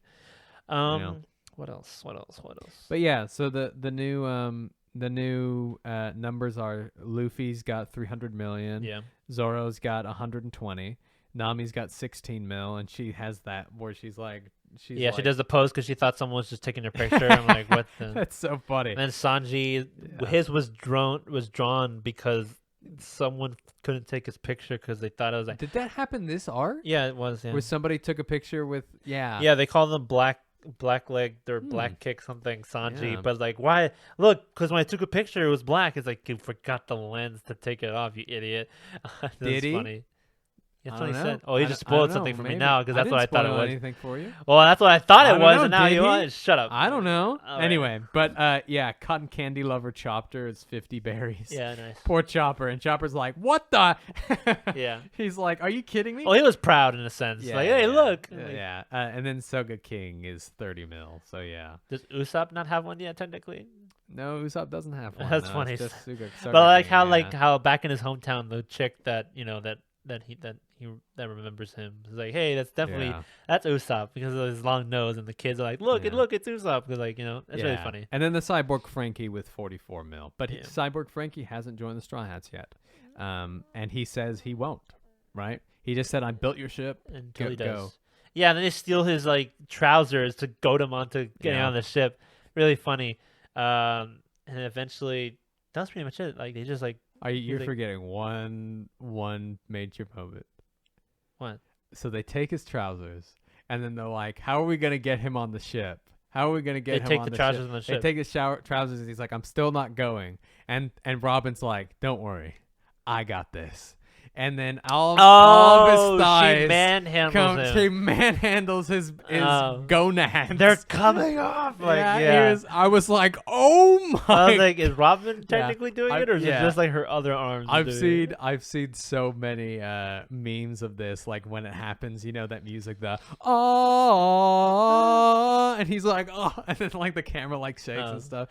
Yeah, it's amazing. And of course, we figure out that the people of Water 7 don't hate Frankie. They hate him in jest, and they're like, "Get out of here, you idiot!" And the Frankie bros cry and Yeah, because they don't, because like we don't want you to get in trouble because of we don't want to be like, we don't want you to get in trouble. Yeah. And like us getting in the way, it'd be safer if you went with these guys. We want, you know, because he has a bounty on his head now. And then on their way out, the Straw Hats, Garp is actually like, "Just kidding, I actually gotta capture you, Luffy." Whoa! Let's play the most dangerous game of dodgeball. Garp is smiling. He's like, come on. He's like, "Luffy, get back here." You know, it looks like he's just having fun with his grandson, you know, messing with him. But as this stuff is happening, Usopp is like, "Oh, they're gonna come get me, right?" You know, He's like, how should I say it? Oh, you're begging on your knees? I guess I'll join. But like, Zoro has like a serious conversation. Yeah. He's like, you can't apologize. He has to apologize to you. You're like, Yeah. there's a certain power here. Like, if we don't, like, same thing. Like he said, if you're not the captain, then there's no point of like any of this, like, you know, being real, or whatever. Yeah. Really cool moment. So like, Usopp starts to real as Garp is like hurling cannonballs towards the Thousand Sunny. Usopp's like, "Are they leaving me? Hey guys, like, come on, you wouldn't leave me, right?" And then he like starts throwing out all the taxes that he said. "Hey Chopper, we want to go fishing, right? Let's go, hurry up!" And then he starts like realizing, "Oh my God, they're gonna leave me." Really, kind of sad moment. Really makes you, if you hated Chopper, if you hated Usopp, you might feel sorry for him now. Yeah, because yeah. I'm like, oh man, they're leaving him. And then he like gives in and he starts bawling, apologizing. And then Luffy licks the ugliest face cry ever. He's like, "Come here, you Come idiot." here, buddy. Yeah. And then they pull a bit and everybody starts laughing. And I really like that moment from Sanji where he's like, "Yeah," you know, it's really sweet. Good end to the saga. Good end to the arc that felt like just a absolute pandemonium. It's this was so rewarding. Like, this was like fan service, but it's just like regular storytelling because of how much stuff it gives you world building wise. It's like it's up there. Like, it's a 10 out of 10 for a different reason than Enies Lobby, but it's like for the same reasons as Lowtown because it just rewards you with like a bunch of stuff and it's like a payoff for everything. Yeah, man. Well, from here on out, the arcs are just gonna get longer. If you were a fan of this 2-part system, when we get to places like Dressrosa and Wano's going to be about 5 parts. Just the way that we talk about storytelling, because Wano is so big that it's going to be ginormous. But it's at least the next saga is shorter. Yes, the next saga is shorter. Edgar, I will say, Thriller Bark isn't my favorite. It has my favorite panel of all time. In all of manga. That is so weird. In all of manga ever, it has my favorite panel. If somebody asks me, why do you like manga? I show them that one panel and I go, "That's why." Watch me skip over it. I'm like, "Where is it?" Yeah, exactly. It's funny because it's in volume 50, so you just check out for that.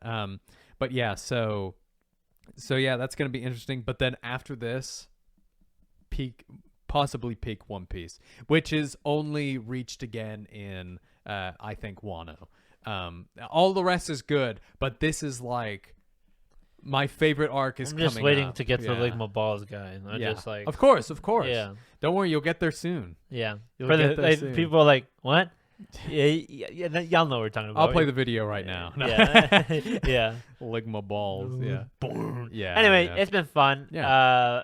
I'll be getting to the next saga much sooner than since it is such a short saga. Yeah. But we'll get there eventually. Yeah, next week we'll be back with all the news, all the weekly updates with Yep. Chainsaw Man and My Hero Academia. Yep, Whoa, My Hero Academia was crazy this week. Whoa, yeah, wasn't I'm sure it? it was awesome. Yeah. But yeah, Mob Psycho, all that jazz. So make sure you guys catch us on next week. Make sure you guys check out all the crazy stuff happening. So much stuff. We just had a live stream happen a couple days ago, so be sure to check that out. We have an amazing video coming out this weekend, One Piece Jeopardy, and we're so excited to show it for you guys. But we'll catch you guys on the next Manga Monday show. Bye.